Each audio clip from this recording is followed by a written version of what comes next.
gente está aqui hoje para conversar com 5 empresários que são do nosso convívio, que são empresários de destaque de Campinas, para a gente entender por que eles escolheram a cidade, quais são as suas áreas de atuação, e eles vão contar um pouco sobre o início das suas empresas, quais foram as dificuldades enfrentadas, de vários pontos de vista, e a gente deixou aberto para que os empresários selecionassem ali o que de destaque para falar aqui para a gente. Então, se foi uma questão mais financeira, eles vão abordar essa parte. Se for uma questão jurídica ou outra questão assim, eles também vão ter liberdade para abordar esses temas, tanto para ajudar outros empresários que possam estar nos assistindo, ou também advogados, né, que têm interesse na área, querem entender um pouco do que acontece na prática. Então, a gente vai começar aqui com o Murilo Vares, que é da Healthbit. Ele vai se apresentar e vai falar um pouquinho para a gente. Tudo bem, pessoal? Muito prazer em falar com vocês, viu? Só me apresentar, bom, meu nome é Murilo, né? Tenho 31 anos, eu sou um dos fundadores da Healthbit. A Healthbit é uma empresa de tecnologias e análise de dados na área de saúde. A gente trabalha principalmente no Brasil, mas a gente abriu em 2019 uma frente lá em Portugal. Estou só citando isso por uma questão do que eu acho que vai ser útil depois, quando eu juntar a fala com desafios jurídicos. Acho que a comparação que a gente está tendo com a Europa e Brasil pode ser bastante pertinente.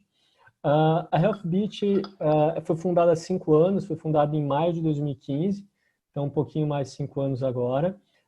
E o nosso público-alvo são grandes corporações. Então, a gente trabalha provendo tecnologias e suporte de saúde para grandes corporações. Alguns clientes nossos, Nestlé, Azul, Banco Votorantim, Claro, Vivo, Raia Drogasil, Pague Menos, McDonald's e por aí vai, tá?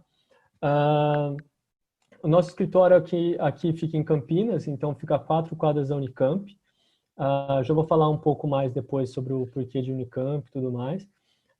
Porque Campinas, que está relacionado à Unicamp. E lá em Portugal, a gente fica em Coimbra também, muito perto da universidade, tá? De formação, eu fiz o técnico em programação no Cutuca, aqui em Campinas, e depois fiz economia lá na USP. Até pensei em fazer direito, mas fica para uma segunda graduação aí. Também estudei administração lá na Alemanha por um tempo, só uma fase de intercâmbio. E de formação é isso. Em termos de cargo, que perguntaram também, então aqui no Brasil estou me acostumando com o título de CEO, que antes eu não gostava muito disso, mas tem que falar assim. E lá em Portugal a gente é uma SA, então eu sou presidente do conselho lá, tá? O porquê Campinas? Eu acho que um grande ponto é que a gente tem que estar muito próximo dos centros de excelência de pessoal. Aqui no Brasil, São Paulo e Campinas são 2 grandes centros. A gente tem outros também no interior de São Paulo, em outras regiões também. Mas acho que USP e Unicamp ainda são grandes polos, né? São Paulo tem uma série de problemas de você atuar na cidade. Não diria só problemas, mas assim, são dificuldades extras, tá? Primeiro ponto, voltando um pouco, quando você olha as melhores cidades para se empreender, a maior no ranking ainda é São Paulo, por uma questão de tamanho de mercado, e depois em Florianópolis. Só que Campinas está muito próximo de São Paulo, grande parte dos nossos clientes estão lá e a gente não tem nenhum tipo de empecilho de ir até lá antes da pandemia. Por enquanto, agora a gente faz tudo online mesmo, está tudo ótimo, melhor assim. Então, está muito próximo do grande centro consumidor. A gente tem a proximidade com a Unicamp e a qualidade de vida é muito melhor, o que não é só uma questão pessoal, mas uma questão também do público que a gente traz para trabalhar com a gente, né? Então, a gente busca um pessoal de alta performance, mas que ao mesmo tempo busca um equilíbrio entre vida pessoal e, enfim, todas as outras vidas que não a vida de trabalho, né? Vida acadêmica e por aí vai. E aqui permite que o pessoal tenha isso. São Paulo você gasta muito tempo em viagem, o ritmo é um pouco diferente e tudo mais. E acho que como empresa tem uma outra vantagem de estar em Campinas, que acho que é um bom equilíbrio, que a gente não compete tanto, apesar de ter grandes empresas de TI, a gente não compete tanto com outros mercados, né? Então, por exemplo, se eu falo de economia ou estatística, em São Paulo eu vou concorrer com um banco. Aqui em Campinas não tem isso. Então, quem quer ficar em Campinas vai olhar muito melhor para a nossa empresa, para a nossa área de dados, do que se você estiver em São Paulo, tá? Então, acho que esse é um equilíbrio. E daí perguntaram também sobre questões de dificuldade e que focos numa parte jurídica a gente colocaria como um destaque, tá? Eu, só para não esquecer, porque eu tenho isso na apresentação aqui, né? Que acho que essa é a parte mais importante. Eu acho que tem dois grandes pontos. O primeiro, quando a gente fala de investimento, é uma incerteza que existe para o investimento aqui no Brasil, principalmente investimento early stage, né? E a consequência disso é que acho que esse é o principal ponto, tá? Já me perguntaram isso algumas vezes, eu sempre trago esse ponto. Quando a gente não dá segurança para o investidor, a consequência é que você vai ter contratos muito pesados contra o empreendedor, né? Então, assim, o que acontece no cenário de empreendedorismo brasileiro? Vou colocar à parte questões de empreendimento por necessidade e tudo mais, ou microempreendimentos, que daí acho que é uma outra vertente. Mas, falando de empreendimentos que têm uma visão um pouco maior, a gente tem, em early stage, é muito difícil você conseguir investimento fora de family and friends, basicamente por causa do risco jurídico. Então, aí vocês estão muito melhores do que eu, tá? Mas pelo meu conhecimento prático, o que acontece é que o risco de vazamento da parte trabalhista para qualquer pessoa relacionada à empresa, independente dela ser investidor ou investidora, ou ser empreendedor ou empreendedora, existe. E na hora que você tem um grupo de empreendedores jovens, sem dinheiro, e um grupo de investidores já mais com um patrimônio maior, é natural que eles se sintam na defensiva para proteger o patrimônio, né? Afinal, você já está fazendo um investimento arriscado e existe o risco, e se entende o risco jurídico, de novo, vocês me corrijam se isso é correto ou não, mas pela experiência de várias conversas, isso sempre vem à tona, existe o risco de você sair com menos do que zero, né? Você ter alguma punição e ter que pagar algum processo trabalhista e por aí vai. Aí o que acontece, né? Quando você está falando de um investimento maior, então quando você vai falando de um fundo de venture capital, etc., eles têm o dinheiro para fazer, e daí já são rodadas maiores, para fazer uma estruturação que sane esse risco Brasil. Aí você está falando daquelas coisas, o pessoal abre em Delaware uma empresa, enfim, faz todo um trâmite lá que custa. A última vez que me falaram era algo como 250 mil reais, eu nunca fiz uma estrutura dessa. E daí quando você olha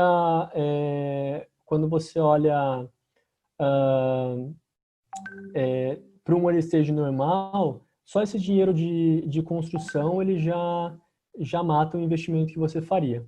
É muito diferente da realidade que a gente encontrou na Europa, por exemplo. Então, a gente pesquisou, a gente fez um processo de internacionalização, foi entender Estados Unidos, Europa, Ásia, África. A gente escolheu a Europa por uma questão de compliance, do nível de compliance que eles têm, e também por um matching aí de questões culturais e como a gente entende que as coisas têm que ser.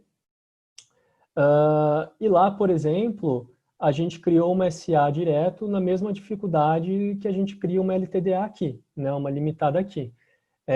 Basicamente, a gente contratou advogados, não foi muito caro para o que seria uma SA. Existe um mínimo de aporte que tem que se fazer em SA, mas até aí é um aporte que vai para o seu caixa, né? Não é um dinheiro que é jogado fora, é só um aporte mínimo de 50 mil euros para ser uma SA lá. Agora, o processo de se criar uma SA, fantástico. A gente você tem o contrato social, o parasocial, que é o acordo entre sócios, acordo entre acionistas, tudo by the book, perfeito, problema nenhum, se faz as assembleias, tudo ótimo. Aqui no Brasil, a gente está trabalhando com um ótimo escritório de advocacia para fazer a transição da Health Digit Brasil, que já tem um porte bem maior, para um SA, e a gente tem dificuldade, né? E assim, o pessoal está fazendo um ótimo trabalho, e mesmo assim a gente tem dificuldade. É algo extremamente burocrático, vários passos, é uma coisa complicada para se conseguir.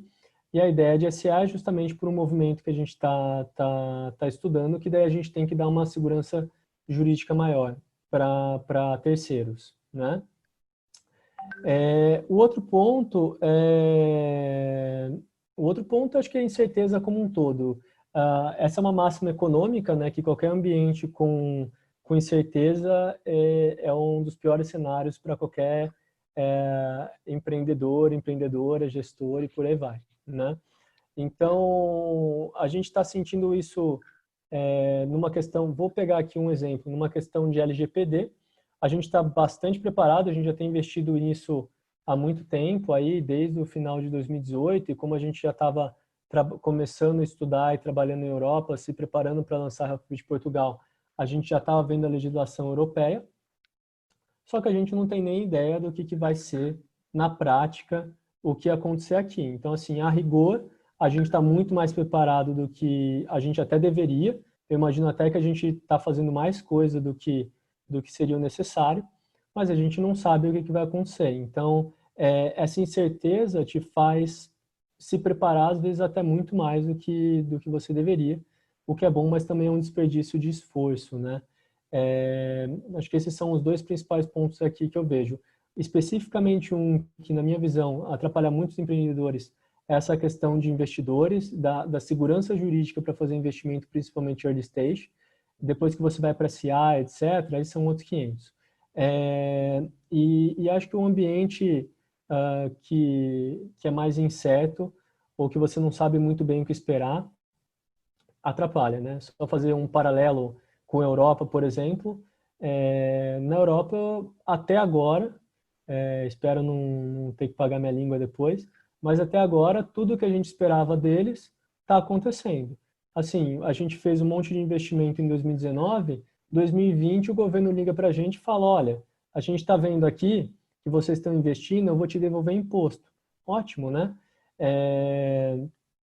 Você está com crise de coronavírus, aparecem oportunidades de crédito muito bem colocadas e de fácil acesso, e por aí vai. E aqui é muito mais complicado, né, para várias coisas que acontecem. Então, é bom que a gente aprende, mas é ruim que é difícil para as pessoas, tá? Eu acho que é isso. O resuminho super rápido, porque tem várias pessoas aí também, mas também se vocês tiverem dúvidas, etc., fiquem à vontade ou comentários também. Murilo, foi ótima essa explanação, inclusive abordou algumas coisas que eu iria te perguntar, mas já deu uma boa esclarecida aqui, principalmente acho que a parte de internacionalização, né, que até pelo objeto social de algumas empresas, essa oportunidade não vai acontecer, né, mas a gente fica curioso para saber como que uma empresa aí que veio do mundo das startups faria essa transição. E me parece que foi muito tranquilo, né, como você bem colocou.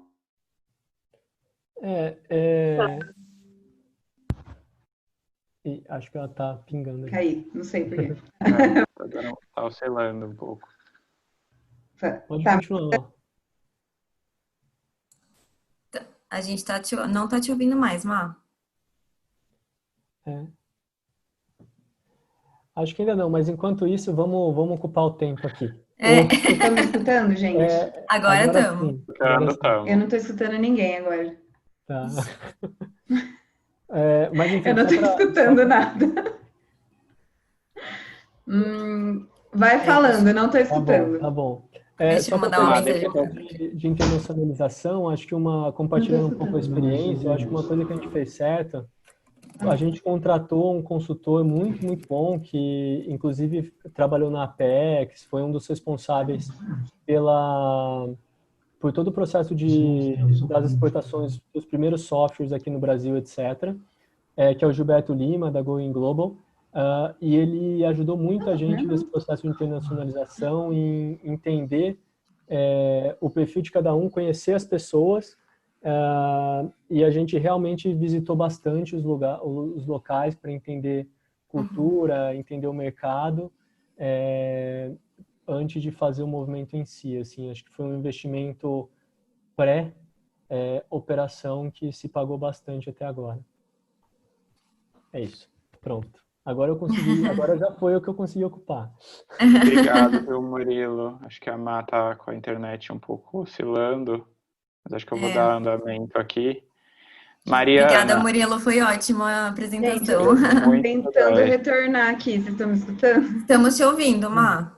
Aí agora eu tô escutando todo mundo e vendo. Ah, Peraí. legal. Murilo, desculpa ter me ausentado da sua explanação aqui, mas eu acho que eu já me acertei. Gente, então vamos lá. Eu acho que a Mariana, né, Pedro, seria uma boa palavra? A Mariana Vasconcelos, se ela puder. Mariana, tá nos escutando? Tô sim. Ah, então tá bom. Mariana, bom, primeiro seja bem-vinda, né? Você já é colega do Pedro, porém é a primeira vez que... Obrigado agradeço ao Rafael pelo envio aí. O Rafael fez a ponte. E eu fico muito feliz aí, que eu acho que vocês são uma empresa que a gente ouve falar há um tempo e acredita muito no potencial. Legal, Maria, pessoal. então, se mais ou menos os moldes que o Murilo deu início aqui, era mais ou menos isso. Pode ir. Ixi, acho que o dela tá caindo. Eu não parei de ouvir. Agora, mas pode, Oi. Mariana, pode ir, dar Pode seguir? Não, beleza. Bom, vou seguir os pontinhos ali que vocês colocaram. Se ficar alguma questão a mais, vocês me avisam, tá? Bom, então, meu nome é Mariana, eu sou uma das cofundadoras e CEO da AgriSmart. Eu iniciei a minha carreira em tecnologia faz bastante tempo, apesar de ser formada em administração de empresas. Eu trabalhei na Bosch, na Alemanha, na área de vendas, em setor automotivo, mas é uma empresa bastante orientada já à tecnologia. E quando estava naquela época, já estava começando esse conceito de internet das coisas, de uso de sensores, de inteligência artificial. Então, quando eu voltei para o Brasil, eu participei de outras 2 startups antes da AgriSmart, justamente usando esses conceitos de sensores, tomada de decisão para a indústria de petróleo e gás, até que a gente criou a AgriSmart. Em termos de histórico e jornada, vindo do interior, eu sou do sul de Minas Gerais, foi bastante difícil conseguir me inserir no ecossistema de startups e entender como é que funcionava, entender o que era uma startup, como que tinha que funcionar, como ter acesso ao investidor.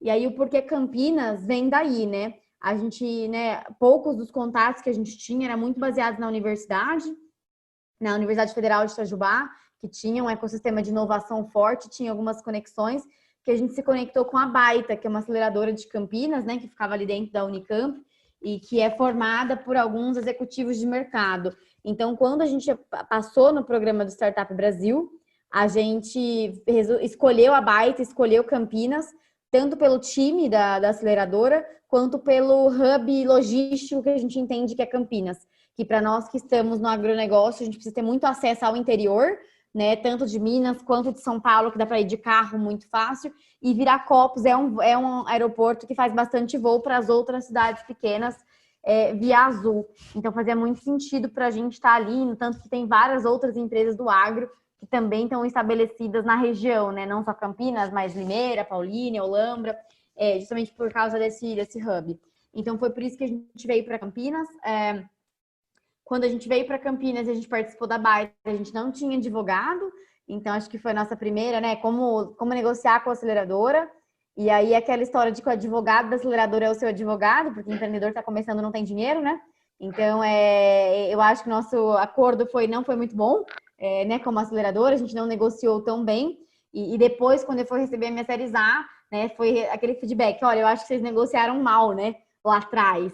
E é engraçado que não só aqui no Brasil, mas a gente fez um outro programa lá fora e aconteceu a mesma coisa, assim, né? É uma prática comum. Tipo, a aceleradora banca o advogado para a startup, mas em geral é o próprio advogado da aceleradora. Então, existe um conflito de interesse, né, nativo, natural ali da transação. Que eu entendo e isso que é de todas as sentido. aceleradoras, pelo menos Todas. que a gente convive aqui, né? Então é difícil para o empreendedor. Não, até lá fora, igual eu te falei, eu fiz um programa nos Estados Unidos e aí eu precisava abrir uma subsidiária nos Estados Unidos. Eu também usei o advogado da aceleradora lá para abrir a minha subsidiária nos Estados Unidos. Mas aí já não sofri porque não tinha uma negociação de equity. Porque aí a negociação do equity eu usei meu advogado no Brasil já. Mas para pisar nos Estados Unidos, eu acabei usando o mesmo advogado da aceleradora. Então, acho que esse é o primeiro desafio, né? O empreendedor entender ali o que é justo, o que não é justo, que tipo de cláusula que tem que ter, que tipo de cláusula que não tem que ter para uma aceleradora. E aí, mas por outro lado, eu nunca teria tido acesso, né, vindo do interior, a investidores se não fosse pela Byte. Eu acho muito difícil quem não está na capital, que não faz parte dos grandes ecossistemas chegar.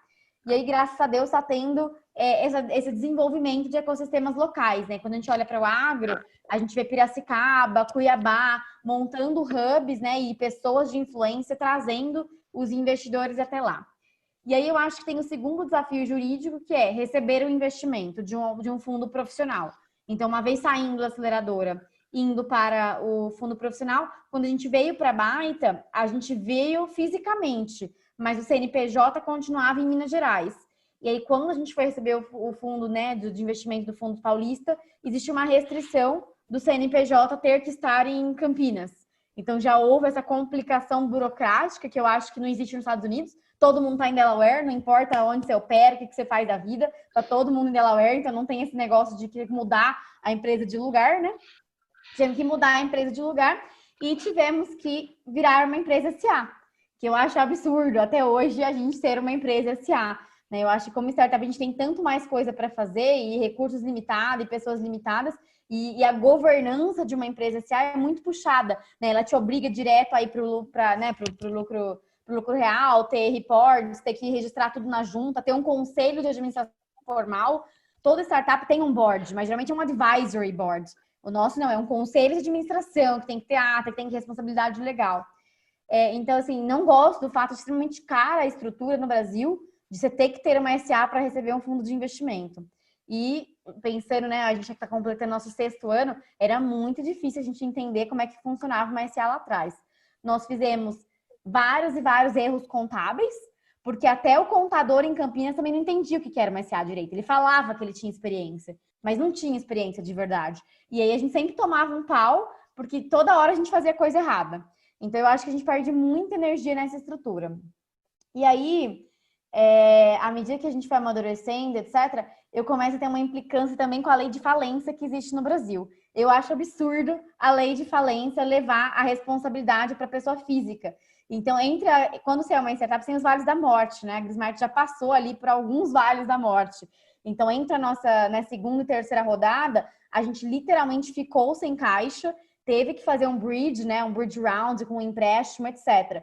E aí eu comecei a estudar para entender quais seriam as responsabilidades se aquilo desse errado. E quando eu descobri que, primeiro, o meu contrato, que, de novo, foi utilizado o advogado da aceleradora para negociar com o fundo, protegia a aceleradora e o fundo, não eu, e eu teria que assumir uma dívida milionária na pessoa física. Eu falava, gente, isso é completamente contrário a qualquer teoria de capital de risco. Porque o capital de risco no Vale do Silício, ele é até incentivado, né? Você falha é bom, porque você é um empreendedor experiente, porque você errou, e aí você vai fazer de novo e você vai fazer melhor. Aqui não dá para errar. Porque se eu errar, eu saio com uma dívida milionária. Eu tenho 28 anos, mal tenho dinheiro na pessoa física e começo a vida com uma dívida milionária. E se eu ganhar, eu ganho lá a porcentaginha minúscula da minha participação frente aos investidores. Então, desde então, eu tenho batido nessa bandeira, que eu acho absurdo, porque se eu ganho muito pouco, mas se eu quebro, a culpa é toda minha. E aí, isso também começa a criar... a gente não consegue ter os melhores boards, né? Se a gente for pensar no advisory board lá fora, como não existe uma responsabilidade legal, você consegue trazer um cara, né, muito bom, que está ali para genuinamente ajudar o negócio. Agora aqui, você coloca, olha, então, só que você precisa ser meu board, se a gente quebrar, você também na física vai levar a responsabilidade e vai ter que assumir tudo isso depois. Então, você espanta um monte de gente. Inclusive, quando nós passamos por esse Vale da Morte, alguns boards meus pediram demissão. E aí eu achei mais absurdo ainda. Eu falei, beleza, então vocês vão embora, todo mundo usa as cláusulas de put, o que seja, para se exaurir da responsabilidade, só fica eu como fundadora, como a responsável pela dívida. Então, eu acho, assim, absurdo essa estrutura. E aí, pensando nisso, tem o meu novo desafio legal, eu acho que é onde a gente está no momento agora, que eu decidi que a gente deveria, então, mudar de estrutura. Eu não quero estar no Brasil. Eu não quero mais ter uma empresa headquartered no Brasil. Então, nós estamos estruturando um flip de operação, né, fazendo a matriz na Cayman Islands, com pass-through via Delaware, e aí mantendo o Brasil e a Argentina apenas como subsidiárias. Que é uma coisa que, claro, ainda existe a responsabilidade legal do Brasil, mas eu crio muito mais intermediários para eles conseguirem ir atrás de mim como acionista lá em cima. Então, eu acho isso. E fora, aí, né, vira a segunda barreira, que é capital.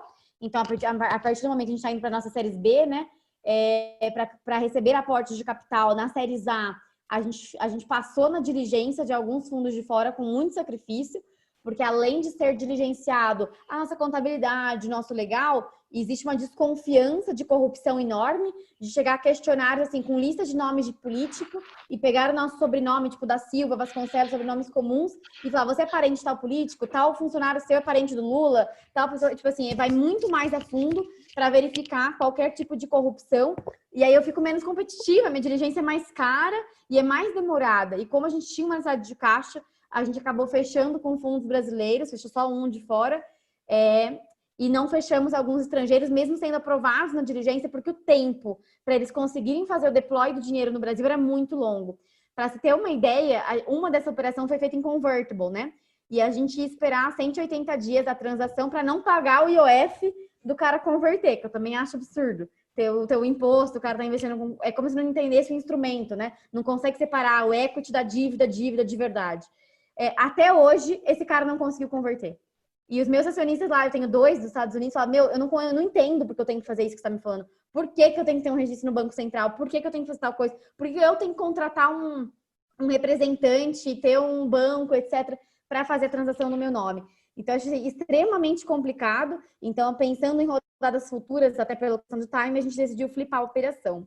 E agora, a gente também está tocando ainda, né? Não posso divulgar tantos detalhes, mas a gente está fazendo uma operação de M&A, vai ser a nossa primeira operação de M&A, a gente quer fazer mais operações, e eu também sinto uma imaturidade muito grande no Brasil.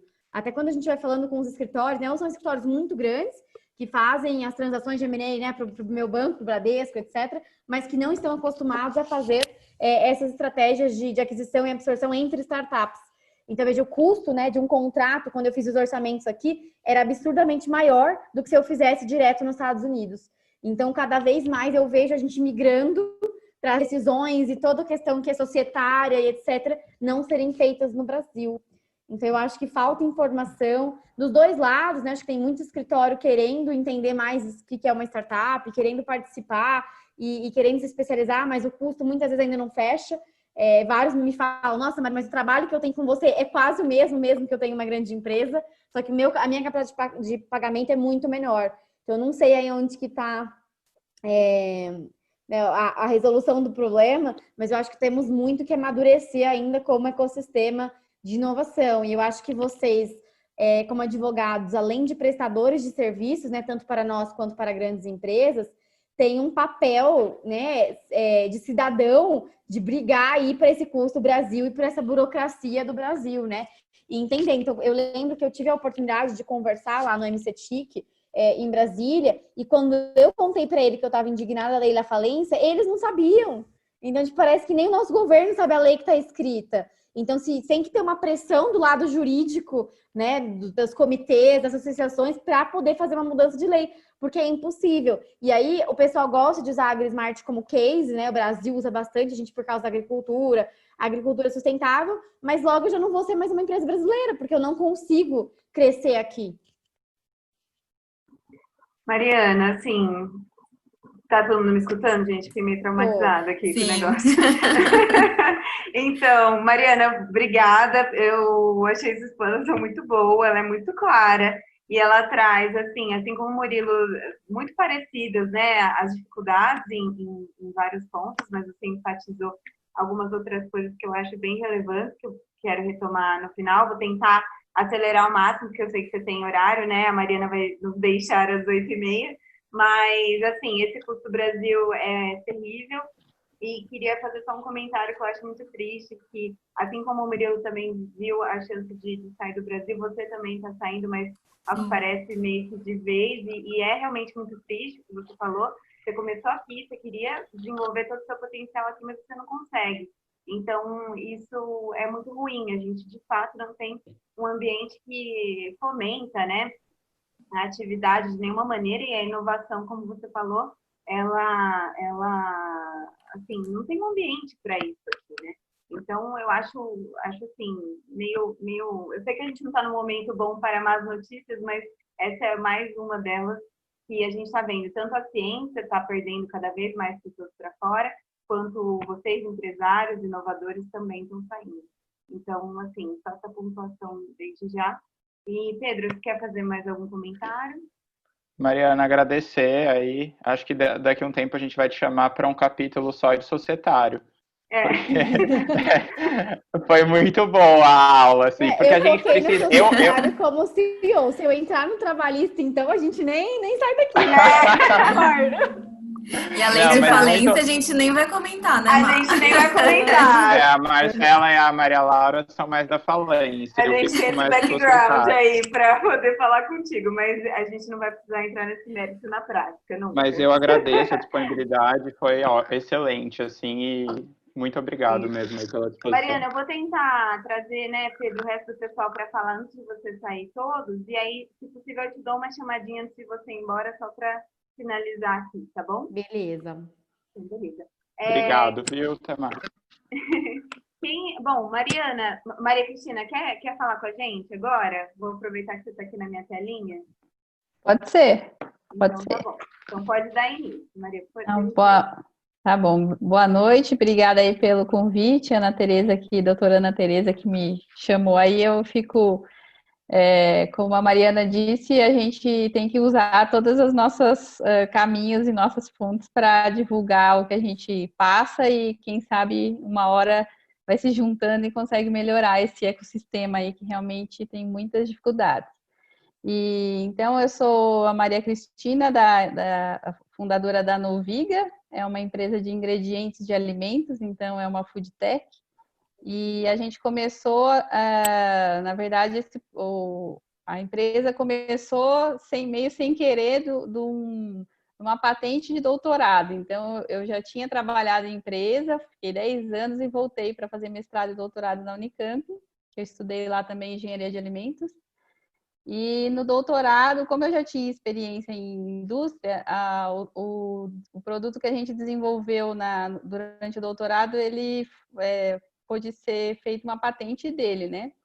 E, então, é um microcristal encapsulado que é usado na alteração, na troca de gordura trans, que a gordura trans em breve vai sair do mercado, porque ela é muito maléfica e tem vários produtos ainda que utilizam, e é muito difícil na parte tecnológica substituir, não é simples assim trocar por outro tipo de gordura. Então a gente desenvolveu um ingrediente que ajuda nisso, né? E aí com isso a gente participou, então foi tudo meio sem querer, assim, a gente participou de um desafio da Unicamp, da Inova, com essa patente, e aí a gente ficou finalista, e aí a gente ganhou uma pré-aceleração da Baita, que até ela comentou aí. Só que a gente fez só a pré-aceleração, mas nisso já abriu o caminho para a gente resolver realmente empreender com esse produto, né? E aí já começou daí os desafios, né, de parte de estrutura, né, e jurídica. Então, eu faço parte da patente, mas a empresa tem que licenciar da Unicamp a tecnologia para poder explorar. Então, aí já foi o grande desafio, porque a gente estava sem empresa ainda, só que a gente precisava fazer esse licenciamento para começar a trabalhar, e a gente ia tentar o PIP da FAPESP, não sei se todo mundo conhece, mas é um processo meio comum, assim, do pessoal de tecnologia, assim, de começar, que é um fundo que a gente recebe o dinheiro e não tem que retornar, então ele é um processo mais próximo de se conseguir nesse estágio, quando você tem só a ideia ainda, né? Então, esse aí já foi um grande desafio, porque a Unicamp, na época, ela chegou para a gente com um contrato que parecia que a gente era uma Cargill, assim. Então, aí você chega com um contrato que você só tem deveres, e aí a gente, como ela disse mesmo, a gente fica sem nada quase. Então, foi um tempo muito grande e na época a gente não tinha recurso também para contratar um advogado que pudesse fazer, porque a negociação é longa e ela despende várias visitas, conversas, e isso fica caro para para pagar para advogado, né? Não é simplesmente fazer um contrato. Então, a gente tentou com as nossas conhecimentos, com as pessoas que estavam no grupo, né? Conseguimos, mas foi longa conversa e conseguimos finalizar o contrato. Hoje, vendo também, como ela disse, não foi o ideal, mas se a gente ficasse naquela discussão e não ia começar nem a empresa. Então, esse é o primeiro desafio, essa nossa situação, uma pequena empresa que mal começou discutindo com uma grande. Nesse caso, era a patente, mas pode ser uma empresa grande também, né? Então, eles vêm com todo o contrato, a forma de negociação, como se a gente fosse grande também. Então, aí já complica, porque é um desgaste muito grande e a gente realmente fica meio sem recursos sozinhos, né? Então, o ideal realmente é ter um advogado junto, mas nesse momento a gente não tinha. Então, conseguimos, fomos para o PIP, fizemos o PIP 1, foi muito bem, porque aí a gente conseguiu. Outro grande problema da parte de tecnologia, que a gente precisa, biotecnologia, a gente precisa de estrutura. Então, a gente não é só um computador, a gente precisa de laboratório, precisa de planta piloto, precisa de ingrediente. Então, essa estrutura é impossível uma empresa começar tendo tudo. Então, a gente precisa utilizar nos lugares. Aí, por que Campinas? Primeiro que a gente é daqui de Campinas mesmo, mas aqui tem o Itaú, tem a Unicamp, então a infraestrutura para a área de alimentos aqui é melhor até que, né, muitas outras regiões. Então a gente realmente continuou aqui e montamos a empresa para fazer os produtos e o nosso produto e o produto que a gente tem que aplicar, porque o nosso produto é um ingrediente, então a gente tem que levar para o nosso cliente um produto aplicado. Então a gente tem que levar um sorvete, tem que levar um biscoito, e isso tudo demanda outra estrutura, né? E isso também, a gente vai alugar o equipamento, o contrato de como se fosse uma Cargill. Então, assim, é muito difícil. A gente fica sempre tendo que lembrar que a gente é uma startup, que não é bem assim, e aí tenta trocar em serviço, então a gente dá uma consultoria e pode usar o equipamento, ou se vocês precisarem alguém usar, a gente troca. E assim vai indo. Troca de serviços, eu acho que é uma grande saída para startup. A gente já trocou serviços entre outras startups e assim vai indo também. É um dos caminhos que a gente vê que também pode auxiliar assim, o ecossistema como um todo, né?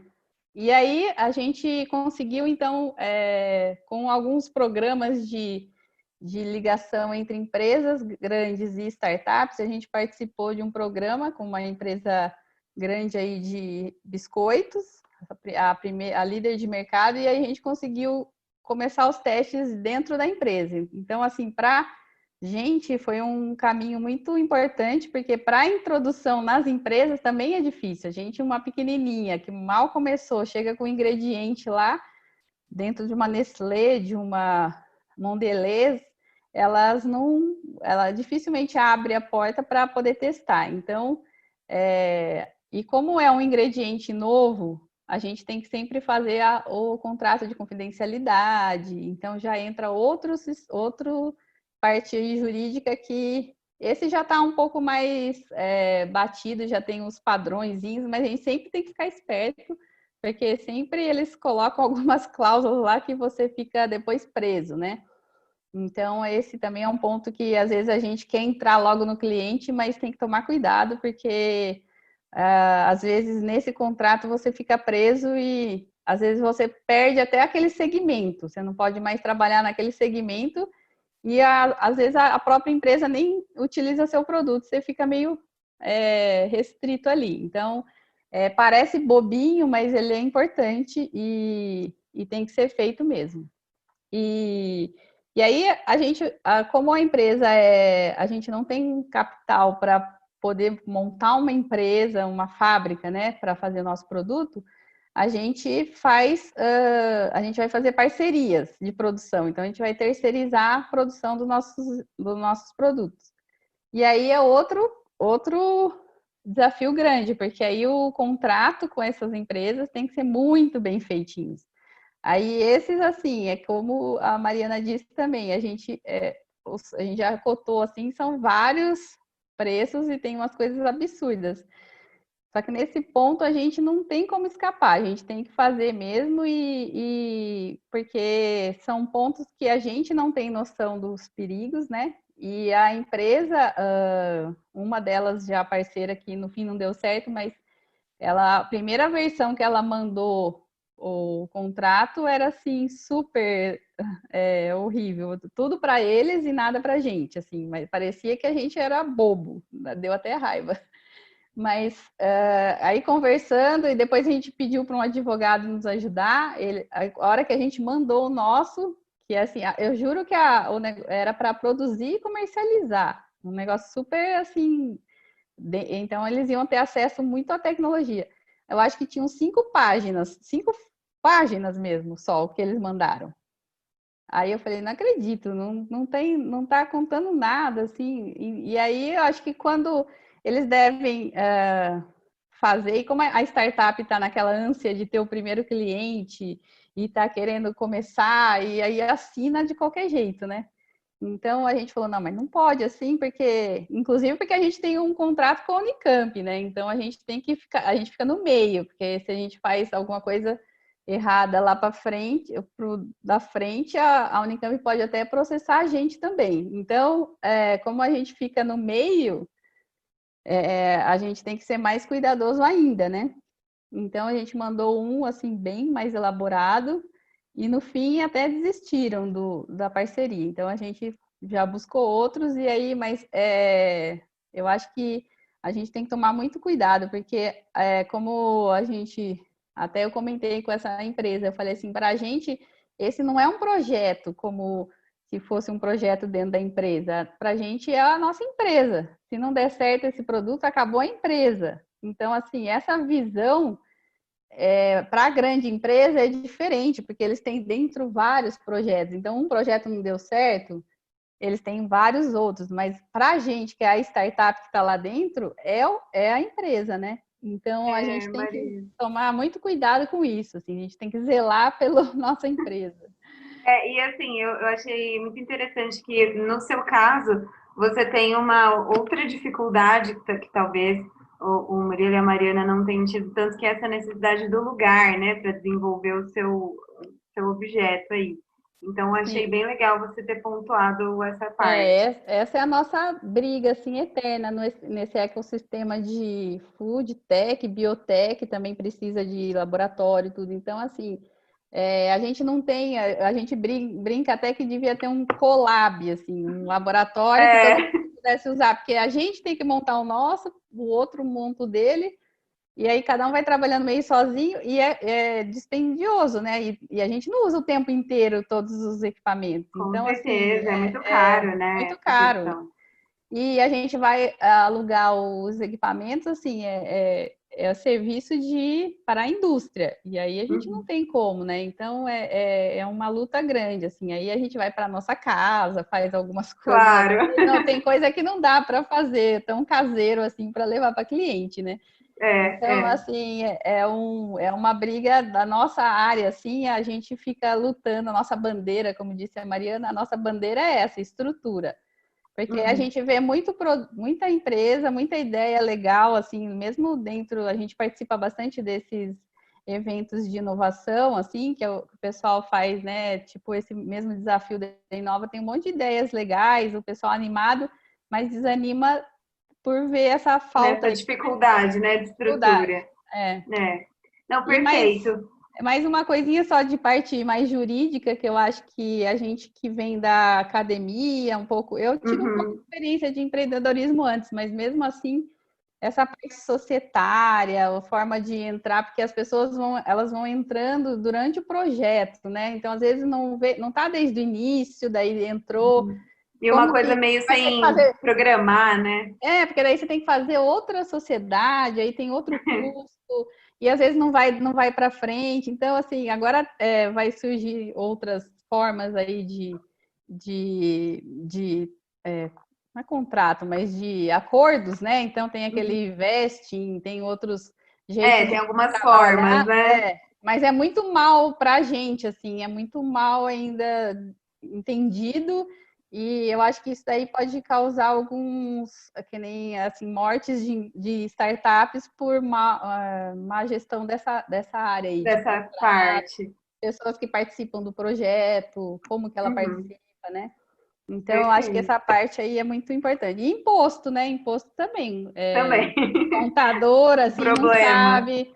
A gente tem que fazer um modelo de negócio do além, assim, para conseguir escapando dos impostos, porque senão não viabiliza o projeto. É bem isso mesmo. Maria, obrigada mesmo pela sua contribuição. Eu vou só passar para o Elber e depois para o Caio, aí a gente volta de novo e vai dando assim, a gente vai abrindo um pouco as discussões, tá? Elber, você tá apto aí para entrar aqui e falar conosco? Positivo, estou por aqui. Positivo e operante, então vamos Positivo lá. operante, é isso aí. Bom, primeiro, meu nome é Elber Laranja e eu fico imaginando se eu fosse passar pelas due diligence lá que a Mariana passou, o pessoal começar a comparar sobrenome, como que eu explicaria o meu, né? Acho que ia ter algum problema com isso. Segundo, eu tenho alguns incomuns com algumas pessoas que tem aqui, com a Mariana também foi acelerado pela Baita, Henrique Moura Rocha, Antecipa Fácil começou no evento onde ele estava presente, e o Daniel Giacomelli, quando vocês tiverem uma reunião presencial, vocês podem pedir para ele cantar, porque ele é um excelente cantor, meu parceiro, num coro lírico, ele é um tenor lírico, tá? Vocês podem pedir para ele cantar, que ele canta bem pra caramba, tá? Legal. E a Antecipa Fácil, ela é uma plataforma digital, uma fintech, né? Uma plataforma digital que visa dar acesso ao capital de giro para pequenas empresas por meio da antecipação de recebível. A gente fez isso de uma forma diferente. A gente fez um leilão digital de direito creditório. Então, o empresário que vende a prazo, tem uma nota lá para 30, 60, 90 dias. Ele apresenta essa nota fiscal aqui na plataforma Antecipa Fácil, a gente faz uma validação, uma análise dessa nota fiscal, valida para ver se ela está quente, e depois faz um rating de crédito, né, por meio de múltiplas fontes, desde a análise de redes sociais até dos birôs tradicionais de crédito, e apresenta isso para o que nós chamamos de uma comunidade de financiadores. E eles fazem um leilão reverso de taxa. O financiador que oferecer ao cedente, ao tomador do crédito, o menor deságio, o menor fator de deságio é aquele que vai ficar com a operação e creditar a conta do pequeno empresário no mesmo dia. A Antecipa Fácil nasceu em Campinas, porque eu já era, na verdade eu sou carioca do Brejo, nasci em Três Rios do Rio de Janeiro, mas vivo aqui há muitos anos em Campinas. Nasceu em Campinas porque nós estávamos por aqui, foi onde encontrei meu sócio Tiago, mas o importante, porque nós não fomos embora, né? Nós não fomos embora porque Campinas é uma boa cidade que se conecta com qualquer outra onde as coisas acontecem a 1h30, sem exceção, né? Então, seja 1h30 de avião a partir do Viracopos ou de carro, a gente consegue se conectar com as principais cidades do Brasil, e agora essa eu creio que seja uma necessidade cada vez menos vital para uma empresa, e principalmente uma startup, uma empresa de base tecnológica sobreviver. Né? A minha formação profissional, eu sou administrador de empresas de formação, e lá na minha faculdade de administração tinha aula de direito também, com o meu professor o Antônio Reifig Júnior, que ele falava assim: advogado, você vai precisar de um. Pronto, né? E eu estou comprovando na vida que ele tinha razão, né? E tenho um MBA em gerenciamento de projetos pela Fundação Getúlio Vargas. E aí, entrando no desafio jurídico, é o seguinte: a gente está no crédito, né? A gente foi fazer crédito para empresas negativadas. Por que negativado? Porque quem está no banco, quem está assistido pelo banco, está bem obrigado. São raras as empresas pequenas e médias que estão assistidas pelos bancos, mas elas estão bem. O duro é fazer crédito para 5.300.000 empresas que têm apontamento restritivo no Serasa. Esse aqui o banco não quer, esse aqui o banco não passa nem na calçada do banco, né? E a gente escolheu esse mercado para atuar e essa dor para resolver de pequenas empresas. Então, ao mesmo tempo que isso tem um oceano azul muitíssimo interessante, é um mercado também de muitos riscos. Risco de crédito, risco de fraude, riscos jurídicos, que envolvem essas nossas operações. E uma das coisas que a gente tem comentado reiteradas vezes com quem falamos no dia a dia, né, é o seguinte: duas coisas basicamente encarecem o crédito no Brasil. Tá? A primeira delas é a assimetria de informação. A assimetria de informação é um conceito de crédito que é assim: se você vai me vender um carro, tá, você sabe muito mais sobre o carro do que eu que estou comprando, né? Como forma de me defender dessa falta de informação que eu tenho sobre o ativo negociado, eu vou tentar reduzir o preço. Então, o que acontece? Eu vou reduzir o preço e, via de regra, quando eu for comprar o carro, eu vou comprar o pior, porque eu pago sempre os menores preços. Os melhores vendedores não vão vender para mim.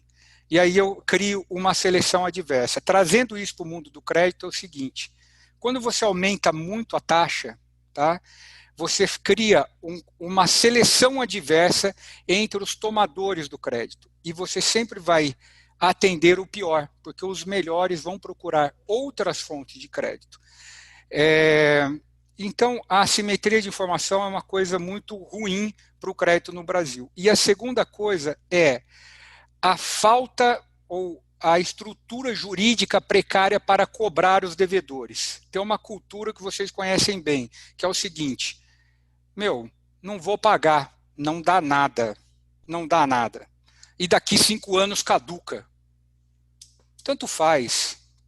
Então, quando eu vejo um projeto de lei como esse que está acontecendo aí agora, acho que é 675, que omite, né, e proíbe a empresa de negativar ou dos birôs de crédito mostrarem a negativação no período da pandemia, está se dando um tiro no pé absurdo, porque ao invés de se promover o crédito ocultando a informação, você está aumentando a assimetria de informação e está deixando o concessor do crédito avesso a esse risco.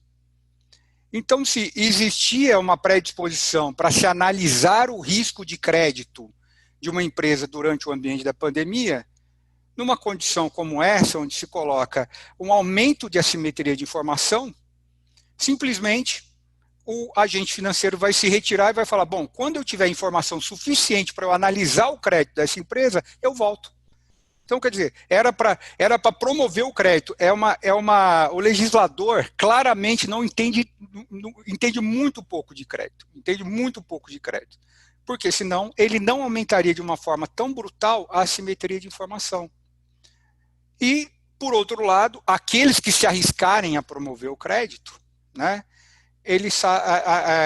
o devedor já sabe que, por essa ou aquela razão, por recurso, ou porque simplesmente as coisas funcionam assim, não vai haver uma cobrança nem na área civil, nem na criminal, que o obrigue realmente a cumprir com o seu compromisso. Então, a gente convive num mercado de muito temor desses riscos e, igualmente, a assimetria de informação, ao efeito que a assimetria de informação gera, né, o concessor do crédito ele sempre vai se defender com aumento de taxa. Quando a gente amadurecer nesse ponto, né, eu acredito que a gente vai ter um mercado de crédito um pouco mais saudável. E aí, sem querer estourar meu tempo, que eu estou controlando aqui, um evento importante aconteceu recentemente, que vai, acredito que, mudar o cenário de crédito no Brasil, estimo que dentro do próximo ano ou 2, que foi a Lei 13775, que é a lei da duplicata escritural, e a circular do Bacen, que é a circular 4016 do Bacen, tá, que regulou a lei da duplicata escritural. Tem uma coisa muito básica no mundo do direito creditório, que às vezes a pessoa que não entende, ela acha tão básico que ela acredita que seja impossível existir. Ela fala assim, bom, se eu antecipei um direito creditório num lugar, eu não consigo antecipar no outro, porque existe uma interoperabilidade, ou os agentes financeiros se falam, existe um gravames.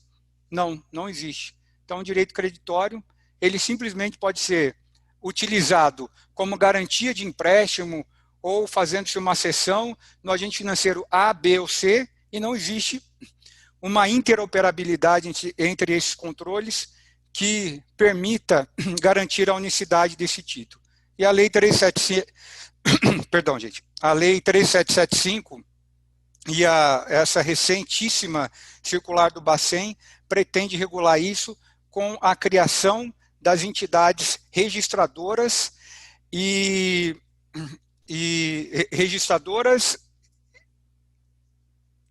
me fugiu o outro aqui, me fugiu aqui, mas as registradoras do direito creditório. E eu aqui acredito que tenha uma matéria super importante para que vocês possam explorar, porque a regulação que saiu, ela é muito superficial.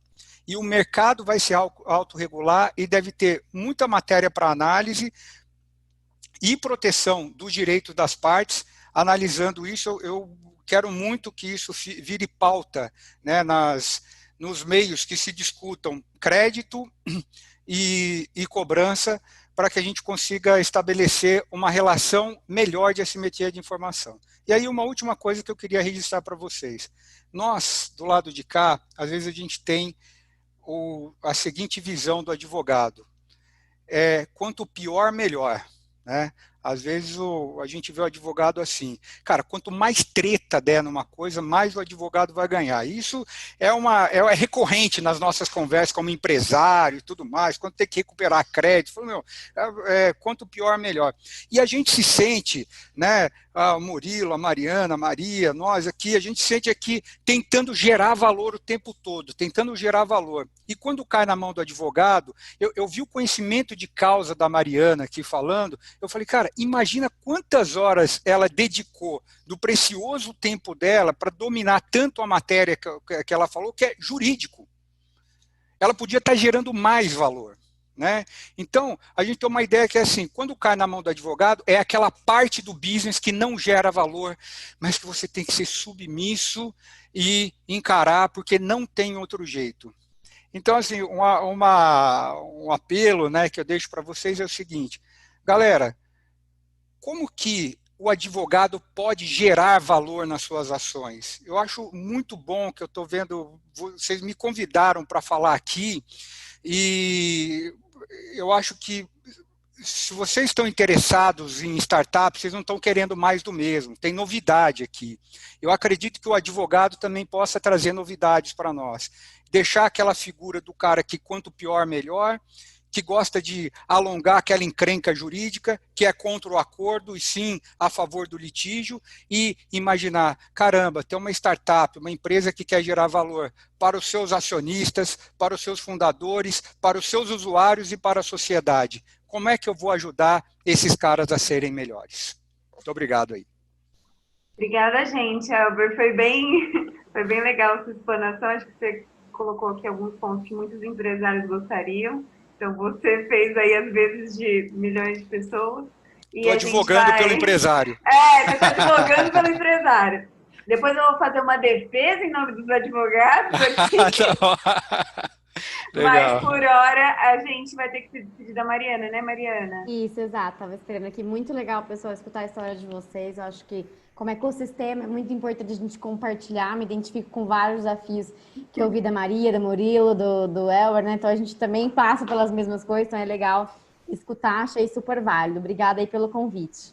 Obrigada a você, Mariana. Pode ser que você volte aqui, se quiser, para falar de outros temas, todos vocês, inclusive.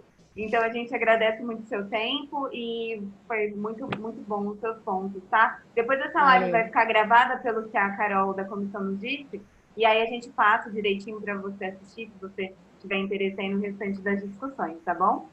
Combinado. Obrigada, Obrigada, pessoal. Mariana. Tchau, um beijo. Tchau. Gente, e agora, Elber, obrigada pela sua explanação. Eu tive que dar uma corridinha aqui porque já era 8h30 para dar tchau para Mariana. Mas agora vamos para o Caio Santos. Eu não estou com ele aqui na minha tela. Boa noite, boa noite. Peraí, Caio, achei você. Tá me escutando bem? Sim, Tudo sim. certo? Caio, Legal. então você vai encerrar as apresentações. Depois a gente vai Vamos começar lá. com as perguntas e discussões aqui, mas por favor. Legal, obrigado primeiro, obrigado pela comissão, pelo Delaco que fez a indicação. Eu vou falar um pouquinho da minha empresa, Just for You. O que eu vou poder contribuir com vocês é um pouco mais da parte regulatória. A gente também passou por vários processos da parte de contratos, jurídicos e tudo mais, mas os grandes desafios foi na parte regulatória, tá? Bom, a Just for You é a primeira empresa brasileira que customiza cosméticos por inteligência artificial, né? Ela já é minha terceira startup e ela surge aí há 2 anos atrás. Eu vim da indústria química, então eu tive muito contato com essa parte regulatória, né? Tanto da parte de cosméticos e saneantes. Então eu achei que eu sabia tudo, não sabia uma boa parte em 10 anos. E depois eu fui entender que não, que essa parte regulatória no Brasil ninguém sabe, nem mesmo os fiscais, né? Só para eu entender um pouco o contexto da minha formação, eu sou formado em design, uma coisa nada a ver com química, achei que nunca ia usar química na minha vida e a hora que eu vi, eu tinha uma indústria química na mão por 10 anos. Depois me especializei em marketing, administração, etc. E depois eu fiz uma saída dessa indústria química e um pouco contrário dos meus colegas aí que estão saindo do Brasil, eu busquei, né, inspiração lá fora e trouxe para cá como oportunidade, né, esse mercado de beauty techs, unir tecnologia junto a essa parte da indústria, né, que aqui tem muita oportunidade. E, por outro lado, vem a questão dos regulatórios. Isso acaba sendo uma barreira de entrada, não concordo com essas barreiras de entrada, eu também acho um absurdo. O grande empresário desse segmento no Brasil está acostumado com essa barreira de entrada, então todo mundo que foi montar uma empresa no passado e até atualmente conta com uma barreira de entrada, essa questão regulatória, mas eu sou totalmente contrário. E no nosso caso, que trabalha com produtos personalizados, foi mais um desafio, que não existia regulamentação, tá? E só para complementar, porque Campinas, região de Campinas, quando a gente montou a empresa, a gente tentou diversas cidades, a gente entendia por questões logísticas que tinha que ser entre Jundiaí e Campinas.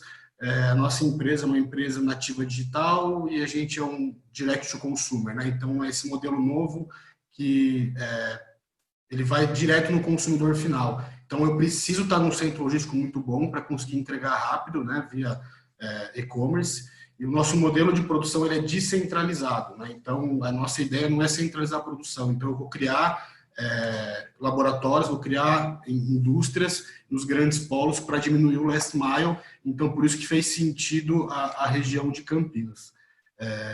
Voltando um pouquinho ao assunto da regulamentação, como a gente faz produtos personalizados, quando a gente foi abrir a empresa 2 anos atrás, apesar de eu ter toda a experiência em regulamentação, que vai desde a parte de Anvisa, vigilância sanitária local, a parte de regulamentação ambiental, muitos produtos requerem Exército, Polícia Federal, Polícia Civil e assim por diante. Então, imagine toda essa burocracia para abrir uma empresa, né? Isso sem eu poder faturar R$1, né? Além dos conselhos, né, regional de farmácia, química e assim por diante. Então, acho que o principal desafio nosso era conseguir abrir uma empresa e conseguir legalizar com todos esses órgãos, sem poder faturar, né, sem poder desenvolver produto, e muitas vezes esses órgãos um depende dos outros, e eles não se conversam, eles não sabem realmente, cada fiscal de cada região não tem instrução, né, então foi muito difícil.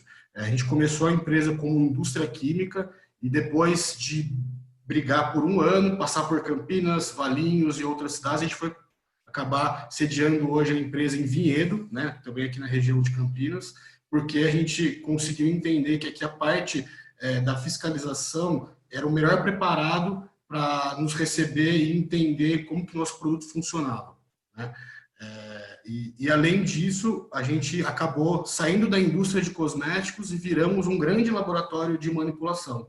né? Então, a gente foi de uma empresa que era para ser uma indústria e fomos entender que a fiscalização brasileira nos viam como farmácia de manipulação. Então, imagina só, a gente teve que criar uma farmácia de manipulação para conseguir produzir em escala um produto personalizado, né? Então, e mesmo assim, muita coisa ainda não tá na legislação. Até hoje a gente teve que pegar todo esse corpo de fiscalização aqui da região, ensinar, né, estudar em comum acordo para que eles realmente acreditassem no nosso modelo de negócio, um modelo de negócio que é uma tendência, né, o produto personalizado, o produto feito 1 a 1, e eles adequassem toda essa parte das RDCs e tudo mais para o nosso modelo de negócio, tá? Então, tem muito desafio, eu acho que perde-se muita inovação nessa área. Hoje, a barreira de entrada é enorme, ninguém consegue, né, dessa área da saúde, lançar um produto sem, no mínimo, demorar pelo menos 1 ano para legalizar a empresa, né? Então, isso é uma coisa que eu acho que tem que mudar, porque quem perde é a população como um todo, que tem muita inovação para ser gerada, que essa barreira legal acaba sendo um problema. Lá fora já é um pouco diferente, a pessoa pode, né, colocar toda a infraestrutura para rodar, vai legalizando em comum no meio do caminho, e caso tenha algum problema, a pessoa responde por esses problemas, né? Então, eu acho que deveria ser um pouco nesse sentido, para a gente não perder a inovação. E um pouco da contribuição também dessa questão contratual. Passei por todas essas fases que o pessoal falou, né, citou, desde contrato lá atrás, na primeira startup, contrato de gaveta, contrato com família, com sócio. Passei por uma saída de venda de uma startup, que também, por N motivos, foi bem doloroso. E essa terceira a gente continua sofrendo, mas foi bem mais tranquilo. A gente já tinha um pouco mais de experiência, entendeu que essas primeiras rodadas de investimento tinham que vir dos próprios sócios, então a gente não teve nenhuma aceleradora. Começamos direto com uma rodada Série A de Venture Capital, acabamos de fechar com um grande fundo que tem uma grande farmacêutica por trás, que nos deu todo o suporte também para conseguir escalar nessa área da saúde, né? Que quando você tem alguém também tem um know-how dentro da área, as pessoas, principalmente os órgãos reguladores aqui no Brasil, têm essa cultura de te olhar de uma forma diferente. Então, não é uma startup pequena que quer mudar toda uma regulamentação, que na verdade a gente não quer mudar, a gente só quer um espaço e adequar para que as coisas funcionem da melhor forma, né? Então, o que eu tenho para contribuir, eu acho que é um pouco disso, e eu acho que é muito legal ver que tem uma comissão focada em entender toda essa mecânica de startup, entender que as coisas têm que ser ágeis, entender que a inovação vem do erro, e eu acho que é muito bom ver que tem pessoas prezando por isso, diversos tipos, desde da área acadêmica, o Elber da parte financeira, o pessoal de agro, lá que tem nem todo mundo falou, essa vivência aí muito legal, e muito, muito legal participar disso aí. Parabéns para todos. Obrigada pela sua contribuição. Achei muito legal você colocar essa questão regulatória. A minha irmã é farmacêutica, acupunturista e também já tentou empreender nessa área. Foi terrível a tentativa, porque tinha uma dificuldade muito grande. Ela tentou fazer isso no Sul, em São Francisco do Sul, e ali o negócio estava bem fechado. Então, eu já tive aqui perto pessoas com essas dificuldades. Então, achei bem legal essa sua colocação. E obrigada também por você ter separado um tempinho seu aí para contribuir sua experiência aqui com a gente, com outros empresários que estejam assistindo. A gente quer, né, Pedro, e todo mundo da comissão, Kátia, todo mundo, o nosso interesse aqui, e a OAB tem também nos dado um respaldo para isso, é trazer mesmo a OAB perto da sociedade. A gente quer contribuir como uma entidade, né? A gente quer entender a problemática atual. Ela é meio que a mesma em vários pontos, mas desde sempre, né? Os problemas são os mesmos em muitas questões, mas hoje a gente tem muito mais facilidade em poder, muito mais tecnologia, mais condição, né, de melhorar a nossa situação hoje. E, no entanto, isso não vem sendo feito, né? Então, eu acho legal que vocês estejam aqui, a gente quer trazer pessoas de vários nichos diferentes, para ter uma visão geral e fomentar iniciativas que possam ajudar nesse ambiente, né? A gente tem interesse de ficar próximo de diversos tipos de nichos para a gente poder colaborar. Então, eu vou dar início aqui, gente, às perguntas. Eu queria saber se alguém tem alguma pontuação específica aqui antes da gente dar início às perguntas. Alguém quer falar alguma coisa? Então, Não.